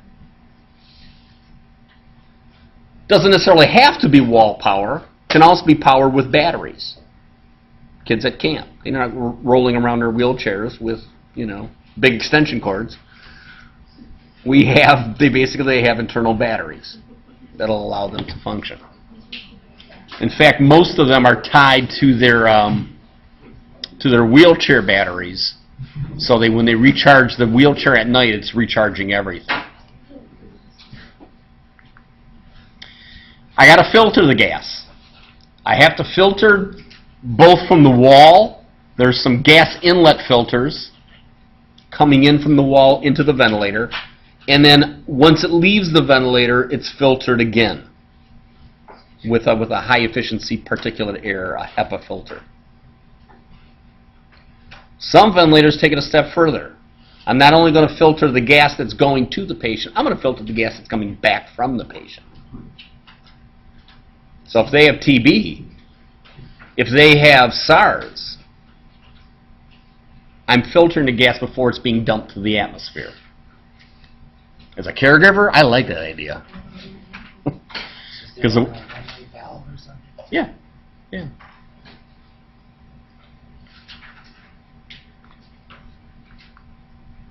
Go ahead. Do you have to change these filters? Yeah, absolutely. How often do you change them? Depends on the filter. How's that for an answer? The gas inlet filter is done by Biomed every 6 months to a year. So we don't even deal with that one.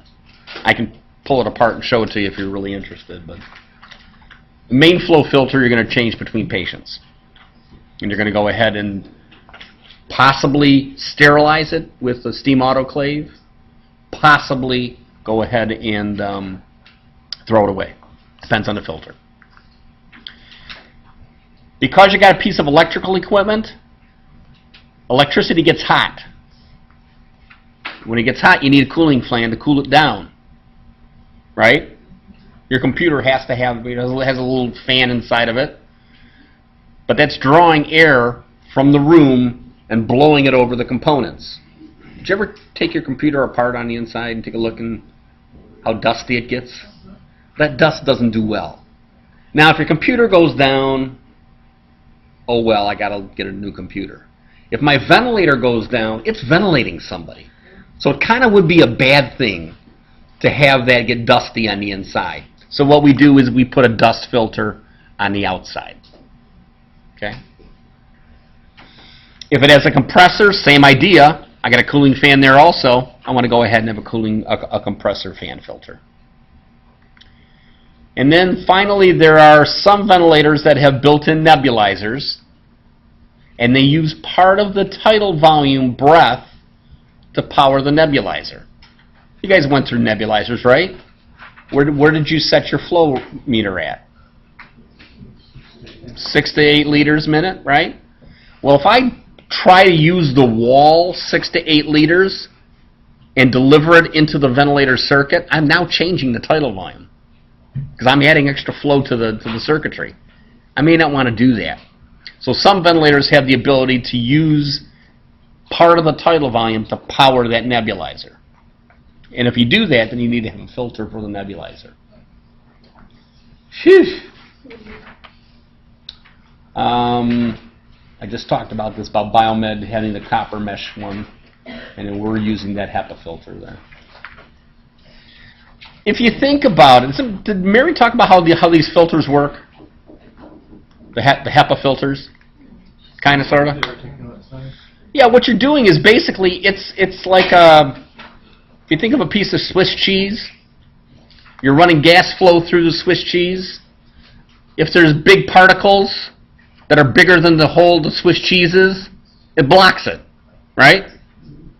Well, that's what the purpose of these filters are. It's like a big sieve that is blocking, but once it's blocked, it doesn't become unblocked. So eventually, the resistance of these circuits are going to get higher and higher and higher and higher because they're filtering. That's their job. Okay? It gets even worse when you start having something where the filter is filtering gas that was an exhaled gas that has nebulized aerosol particles in it. Medication. So if I'm using medication, especially things like Mucomist, it clogs those filters up. This plays havoc with them. Higher, if the filter becomes clogged, airway resistance goes up. Patient has a hard time exhaling. Okay? So we're going to go ahead and monitor the filter's resistance as we go along. And the ventilators themselves, as part of their self-check, will do this. And by the way, we always steam autoclave. We never, ever, ever gas autoclave. Okay? Because you can't aerate a filter. In about 1,000 years, maybe it'll aerate out, but...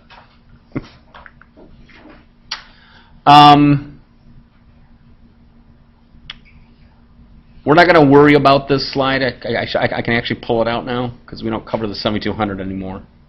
We'll just let that one go. Fan filters are pretty easy.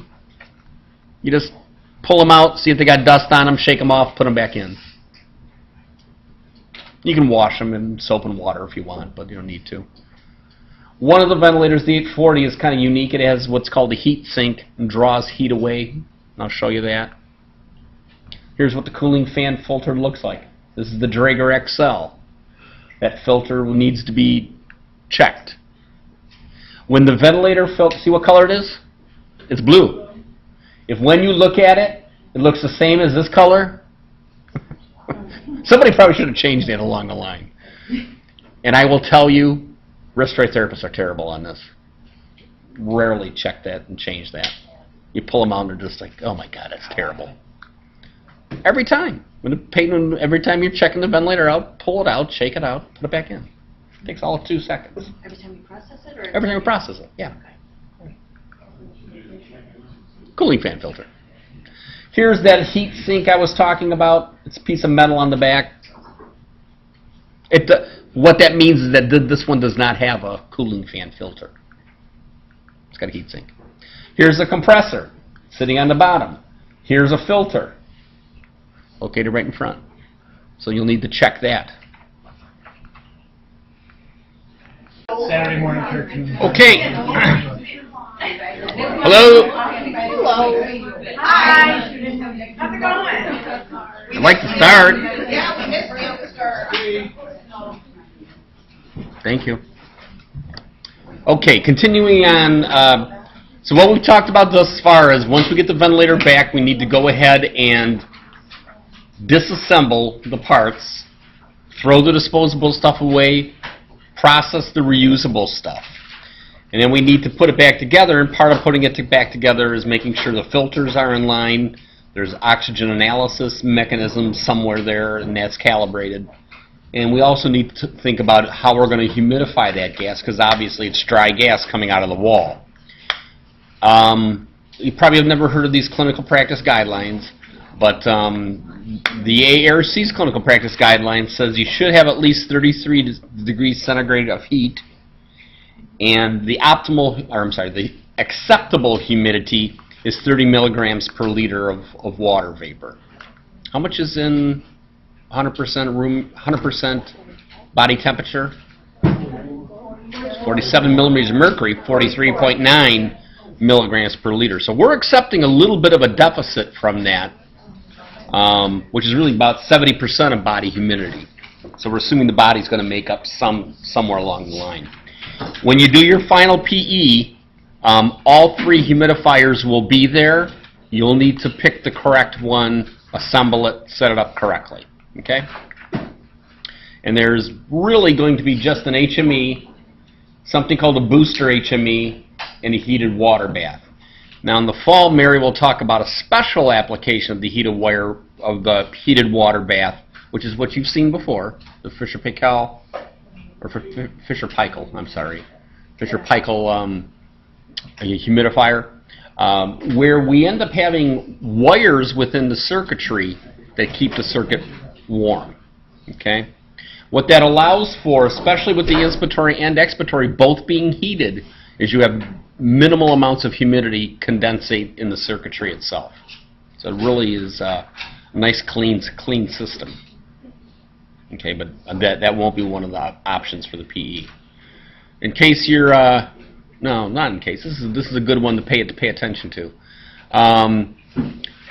There are a lot of clinical sites who use exclusively nothing but a heat moisture exchanger, or what we call an artificial nose. Okay? These are reasons why you shouldn't use an HME. Do you have a big leak? Do you have thick bloody secretions? Do you have a high minute ventilation? If you do, you can't use an HME, or you shouldn't use an HME, because it's inadequate humidity. Okay? Now I'll tell you, a lot of them do. And it pains me. They do it for a lot of reasons. Convenience is one of them, but that should kind of not be the driving force. It's because it's easy for us. This may not be best for what the patient is. So this is out of Egan. You may want to pay attention to it, but we'll talk a little bit more about these contraindications to the use of a heat moisture exchanger. Did Mary go through these? She did talk about them? Kind of, sort of? Okay. That was one day she was portion. Okay. There's a couple different styles that are there. For our purposes today, I'm not going to worry about distinguishing between them. If you really want to get into it, you can. It's mainly a preference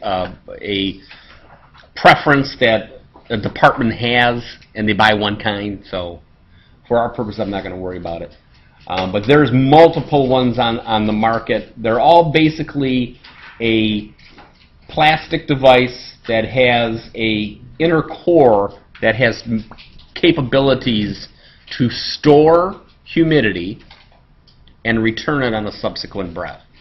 To store heat and return it on a subsequent breath, i.e. heat moisture exchanger. Okay? So regardless of the mechanism that is inside, the substance that's inside, as the patient exhales, they're at pretty much body temperature when it's coming back through the circuitry, and pretty high humidity. So our absolute humidity is where we want it to be. They then exhale, and after it passes through, it absorbs some of that temperature and absorbs some of that humidity, so that it's less being exhaled. On the next breath, it takes what is coming from the ventilator circuitry, which is really, pretty much room temperature, and maybe some humidity in it, and humidifies it back up. So what it's doing is it's on exhalation storing the heat and humidity, and on a subsequent breath turning around and giving it right back. Bottom line is that you're able to get a relative humidity that is close to the target that you want to end up having. And regardless of the mechanism, I don't care if it's a hygroscopic or a hydrophobic, I'm not that concerned with you mastering that skill set. As long as you know about an HME. Respiratory area have anything to do with it? Absolutely will. High minute ventilations don't allow enough time to be able to have that mechanism taken care of. So let's talk about those contraindications that Andy just brought up. First one is somebody who's got thick, copious, or bloody secretions. Where are the secretions going to accumulate, do you think? Back in the HME, loses its effectiveness. If I have somebody who's got really thick secretions, they probably need more humidity, not less. Okay, so even if the device itself is not contaminated, the relative humidity it's putting out is probably around 30 milligrams per liter, which ARC says is okay, but it's also not sufficient, and what you'll end up seeing in a lot of patients is their endotracheal tube becoming encrusted. Were you talking about, Kaylee, about when you were at the clinical site visit and they put that thing down and they scraped the... What causes that? Inadequate humidity. It's the primary cause. I've seen tracheostomy tubes, and I think we talked about this, where you could just pass a suction catheter through. That was what the inner diameter was, because it just got so grungy. Okay, so thick secretions, large amounts of them, blood secretions, contraindication. Second contraindication is a leak, where you're not seeing 70% of the tidal volume coming back. It assumes, or how it works is it takes the humidity from and the heat from the exhaled tidal volume. Well, if I have a leak, there's nothing coming back to be collected, i.e. big leaks. So bronchopleural fistulas, uncuffed tubes don't work really well with HMEs. Somebody who's drastically cold, okay, so you probably want to use a heated humidifier for somebody who's got a body temp less than 32. Okay. High minute ventilations for exact reason we were just talking about. There's not enough time for that humidity and heat to exchange. Okay. And the last one is basically, where do you put the nebulizer when you're giving a treatment? You can't put it with the HME in the way, or the HME is going to get saturated. We don't need to bronchodilate the heat moisture exchanger. Okay. So I would pay attention to those contraindications. That might be a question somebody might ask. Okay.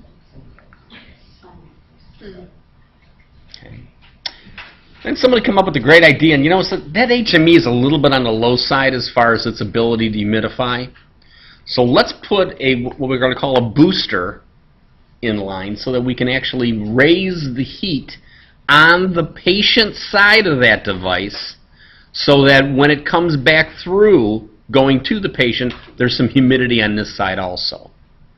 The way they do that is there's a little heater here. They drip in some sterile water, and it basically just makes a little bit of a moist, warm environment on the patient side of the HME. So not only is this thing storing the heat and moisture from the exhaled gas, it's also adding a little bit extra to it. And you get a little bit better absolute humidity than you do otherwise. Okay? And I think in your course pack you have a directions for use that explains it somewhere in the back. Not a lot. And I wish they were actually more so, because it is a nice device. And then finally, the one that we'll be focusing probably a lot on, if it's not an HME, it's going to be a passover humidifier. There's two different styles, the wick and the membrane. Both work the same as far as how they function. They're just different designs. With a wick, there's a capillary action drawing water up as the gas is passing by. And a membrane, it's passing through a membrane. Mary showed you, I believe, the Fisher-Paykel, which has, I don't know if she showed you any of the wick style. I don't even know if we have one of these. But if you think about it, you got a water level, and basically it's just like a wick. What's a good word to use for that? Yeah, kind of like a sponge, but it's drawing fluid up, and then as the gas passes by, it humidifies. It's a passover style humidifier. And the membrane, which is what the Fisher-Paykel is, you have your water there, and again, it's the same idea, it's passing along. And there's a hydrophobic membrane to separate the water physically from the gas. So they don't really truly come in contact. So what we're doing when we're, and this is why we had that heated wire circuitry, as this is coming to the patient, it's at a very high humidity, and the chances that occur for water condensate to collect there. Okay, so just like your aerosol hose, you put a drain bag in. If it's significant enough, you may need to put a drain bag in these systems also. Okay, and it just talks about heated wires. I think I talked about that. Reduces the amount of condensate that you end up having. There's an example of it.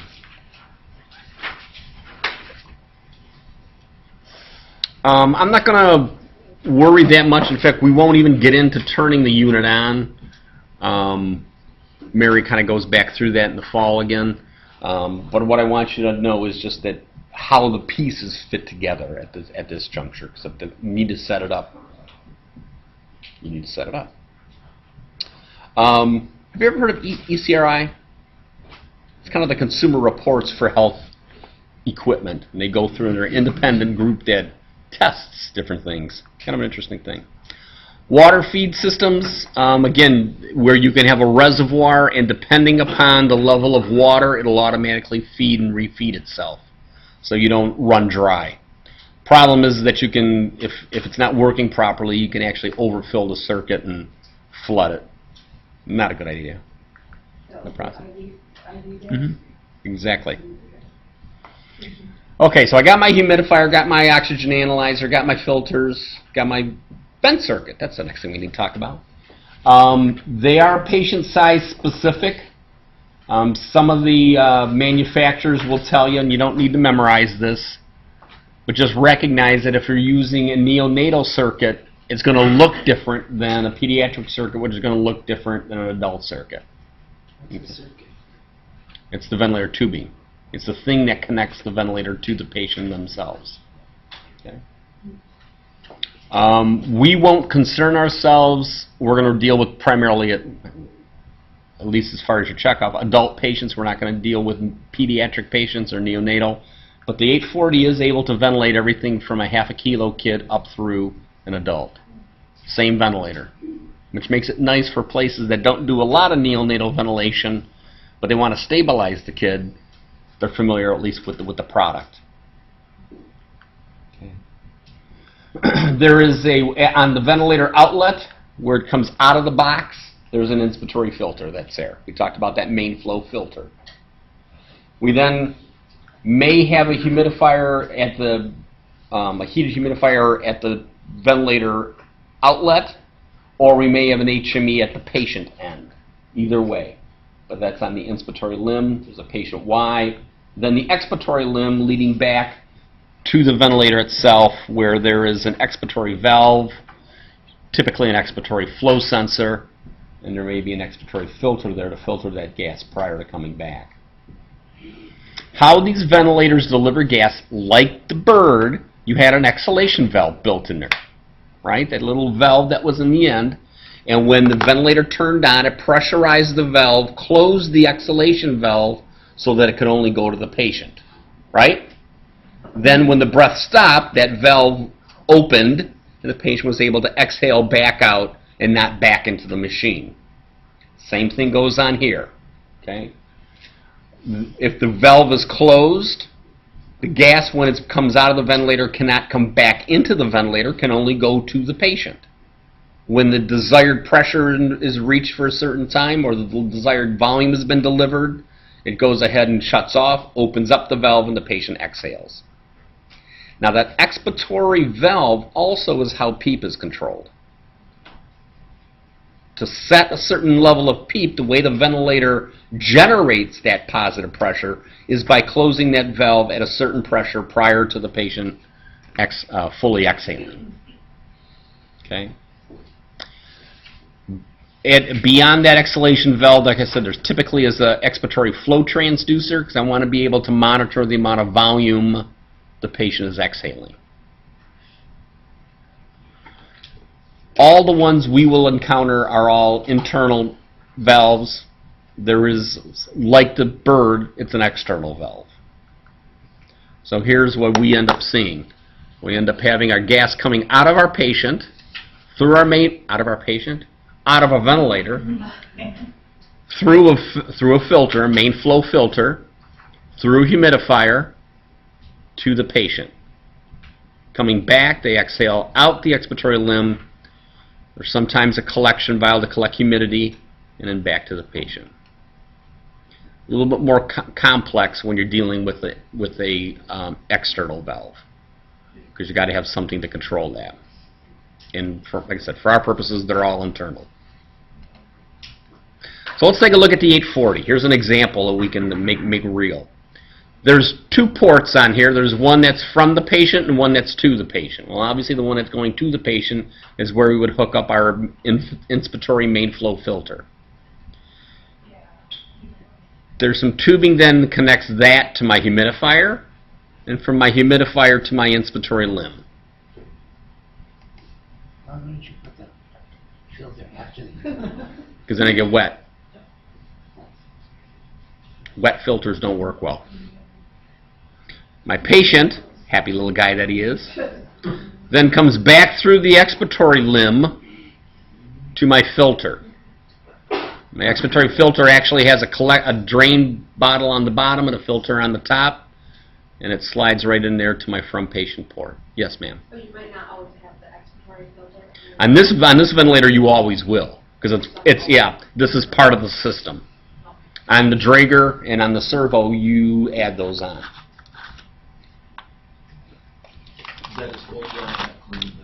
Yes and yes. Could be that. You can buy reusable, you can buy disposable.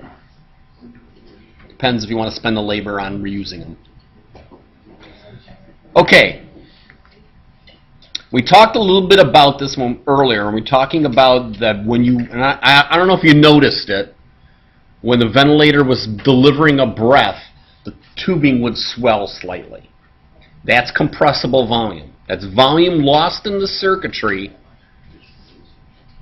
and depends upon how stretchy that circuit is. What the, oh my God, here we go. What the compliance of the ventilator circuit is, not the patient, the circuit. So the amount I actually deliver is whatever I have set less whatever I have compressed. Now, good news is we don't have to figure this darn thing out. Yay, yay, yay. As part of the self-tests, all the ventilators determine how much is lost inside the circuitry. Okay? Usually it's a couple of cc's per centimeter of water pressure. So if my ventilating pressure is 25 and my factor is 2 cc's per, or 2 milliliters per centimeter of water, I lose about 50 milliliters each breath. So what the ventilator does, it says, hey, I know what the pressure was on the last breath I delivered, and I know I'm losing 50 milliliters in. If I want 800, I'm just gonna deliver 850. But it's always a breath behind. Okay, Liz.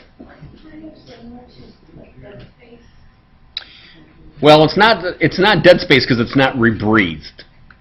But it is the same as far as it being wasted. I mean, it's not going to the patient. No, it's not mechanical dead space either. Mechanical dead space is what's between the Y connector and the patient's tube. Anything that is located between this point and this point is dead space because it's rebreathed.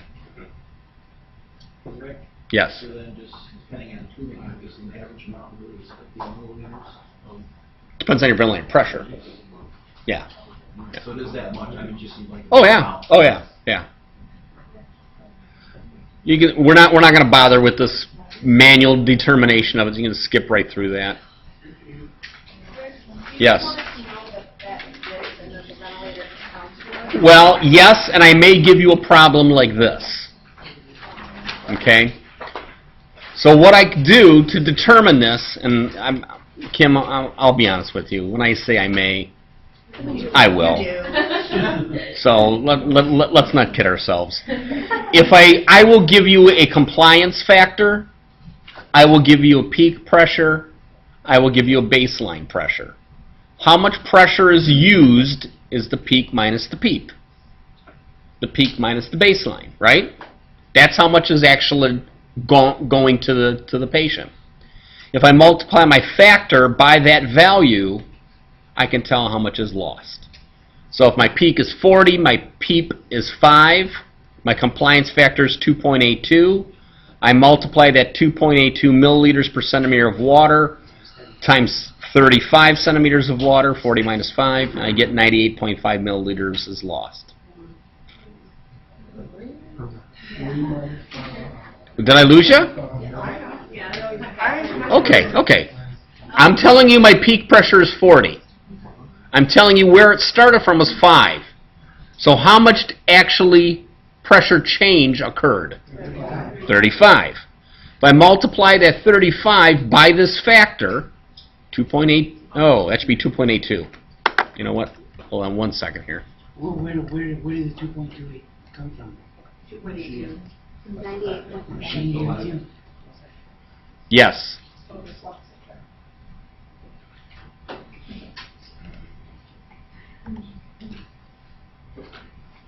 Nah, shoot. Who's got a calculator? Is 2.28 or 2.82? 2.82. Okay. Times 35 is 98.5. Okay. There. Now we're good. Change that 5 to a 7. Okay. Okay. No, I don't want to do anything that would be. You don't. I'm just saying. You're gonna get yelled at. You would give us the compliance factor? Yes. I would have to give you the compliance factor. I would have to give you the peak and the PEEP. Okay. Are we good on how that calculated is? Yeah. And I will show you on the ventilators where that value is. When you do your self-test, that is determined. Okay. Now, the dead space is what we have been talking about. The total dead space is the sum of all three, but anything between the patient Y connector and the endotracheal tube is considered mechanical dead space. It's rebreathed gas, which means your CO2 will climb.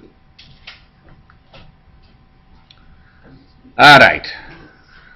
Sir. Going back to that compressible volume thing,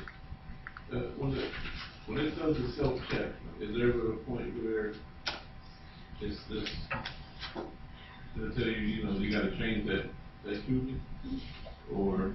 Unless you got a big leak in it, and it's going to tell you long before it ever gets to that part. Okay. Okay? So, final step. I got it all put together. I got my circuit on, my humidifier on, the filters on, the oxygen analyzer on. I'm ready to rock and roll. Now go put it on a patient yet until you make sure that it works. Okay? So we do what we call an operational verification procedure. That sounds like a nice big name, doesn't it? Hot dog. I'm going to do a self-test. I'm going to go ahead and make sure that it's working appropriately. It's going to check the internal circuitry as far as its electronics. Make sure that the computer is working. It's going to go ahead and verify that there's no leaks in the circuitry. So it says I'm putting out this amount of air. My patient Y is blocked. Am I seeing that amount coming back through? Okay.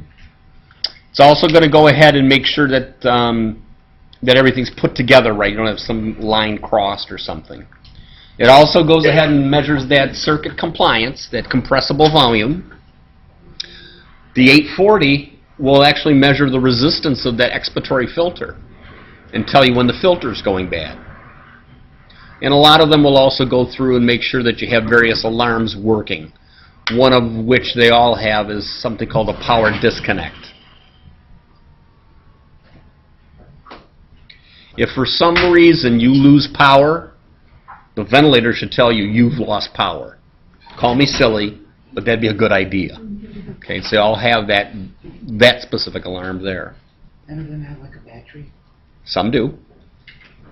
And some will have you test the battery too. When do we do these? We do these before each patient use.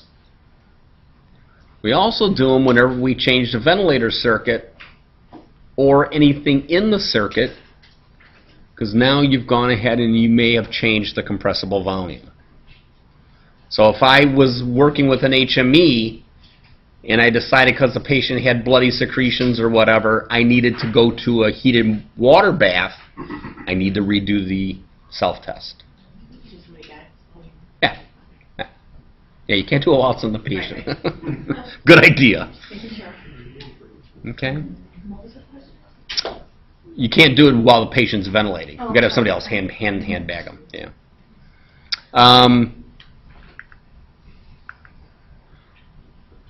We'll go through each of them. I don't want to especially do that. There are some safety features built in, and all of them are a little bit different between ventilators. This is kind of specific to the 840, but they all kind of have a couple of similarities, one of which is an apnea ventilation. If you're in a situation where the patient is breathing spontaneously, okay, we have them on CPAP. We're just monitoring them to see how they're doing on their own. Would be nice to have the ventilator recognize that the patient has gone apneic, alarm, and ventilate for us. There was a ventilator at one point in time that had an alarm, but didn't ventilate. That probably wasn't a good idea. Okay? So one of the things you'll need to set up are parameters that if they go apneic, the ventilator is going to respond. Okay? There should be some alarm that says that we've become disconnected. A low pressure alarm, a disconnect alarm, something. Because quite often it will happen, especially in step-down units, where it's not as well monitored by nursing personnel and therapists, the ventilator tubing will pop off the patient's trach. Oops. It happens. The ventilators will tell us that. You need to set the alarms appropriately, either a low pressure alarm or a disconnect alarm to sense that. Yes? So for the apnea ventilation, you don't always have to set that. You always set it. Even if they're not in a spontaneous mode yet. When they go to that, those settings are there. Remember, the ventilator will remember the settings it had in it when it turned off. Okay, I'm ventilating Matt, and then the ventilator gets discontinued for use. He doesn't die, but I take it, I clean it, and I bring it back out. I now am setting it up on his child. I don't want his apnea parameters stored in there. Okay, so we're going to go and make sure that they're there for each patient, specific. Yeah, if you're in a substance control, you're never going to go apneic. Hello? Even if you do, the ventilator ventilates for you. But when I do a spontaneous trial, I want it prepped for that. So we're going to put them in there. Safety valve open is a emergency state where if I lose power, not only do I want it to tell me I don't have any power, I want the ventilator circuitry to not remain closed. I want them to be able to breathe atmospheric air, if nothing else.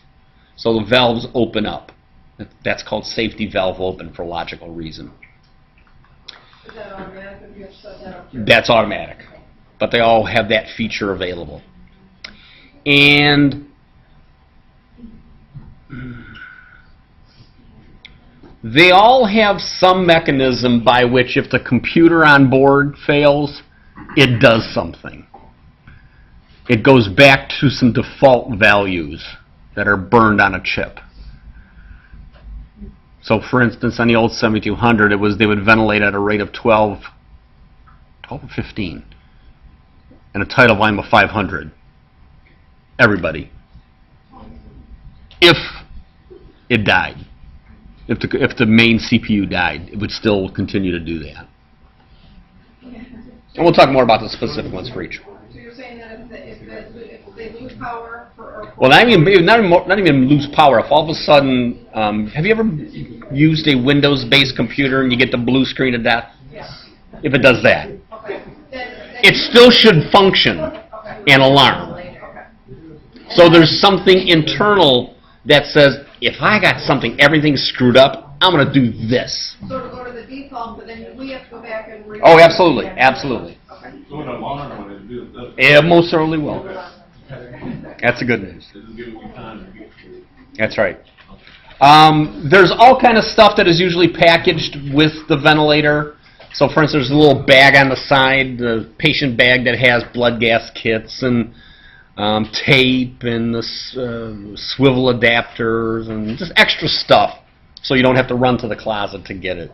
And then you don't need to know what makes up that. Just recognize that there's other stuff there.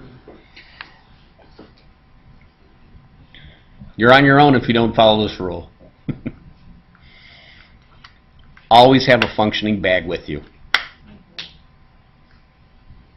I've heard of horror stories of people taking patients on transports, on a transport ventilator, and didn't take a bag with them, and the transport ventilator battery died.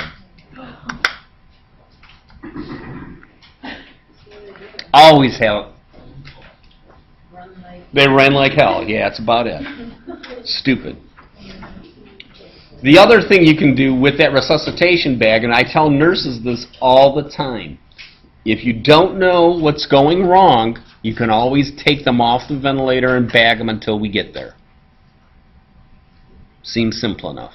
But you got to have a functioning resuscitation bag at the bedside. Okay? And they wouldn't be able to take the nurses there. Okay. I think page 107 should have the labs that are there. This is a long lab, so your best bet, I would say, is to do it in chunks. Do a little bit today, do a little bit tomorrow. There are 6 ventilators over there, 2 of each kind. 6 ventilators, 28 of you, should be a little bit more of a manageable number.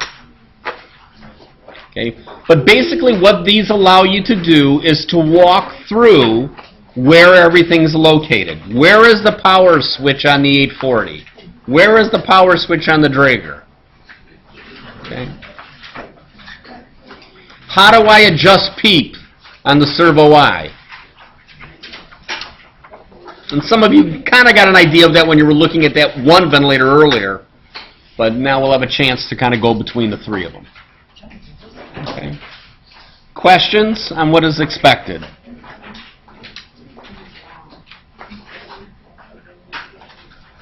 Don't look so happy.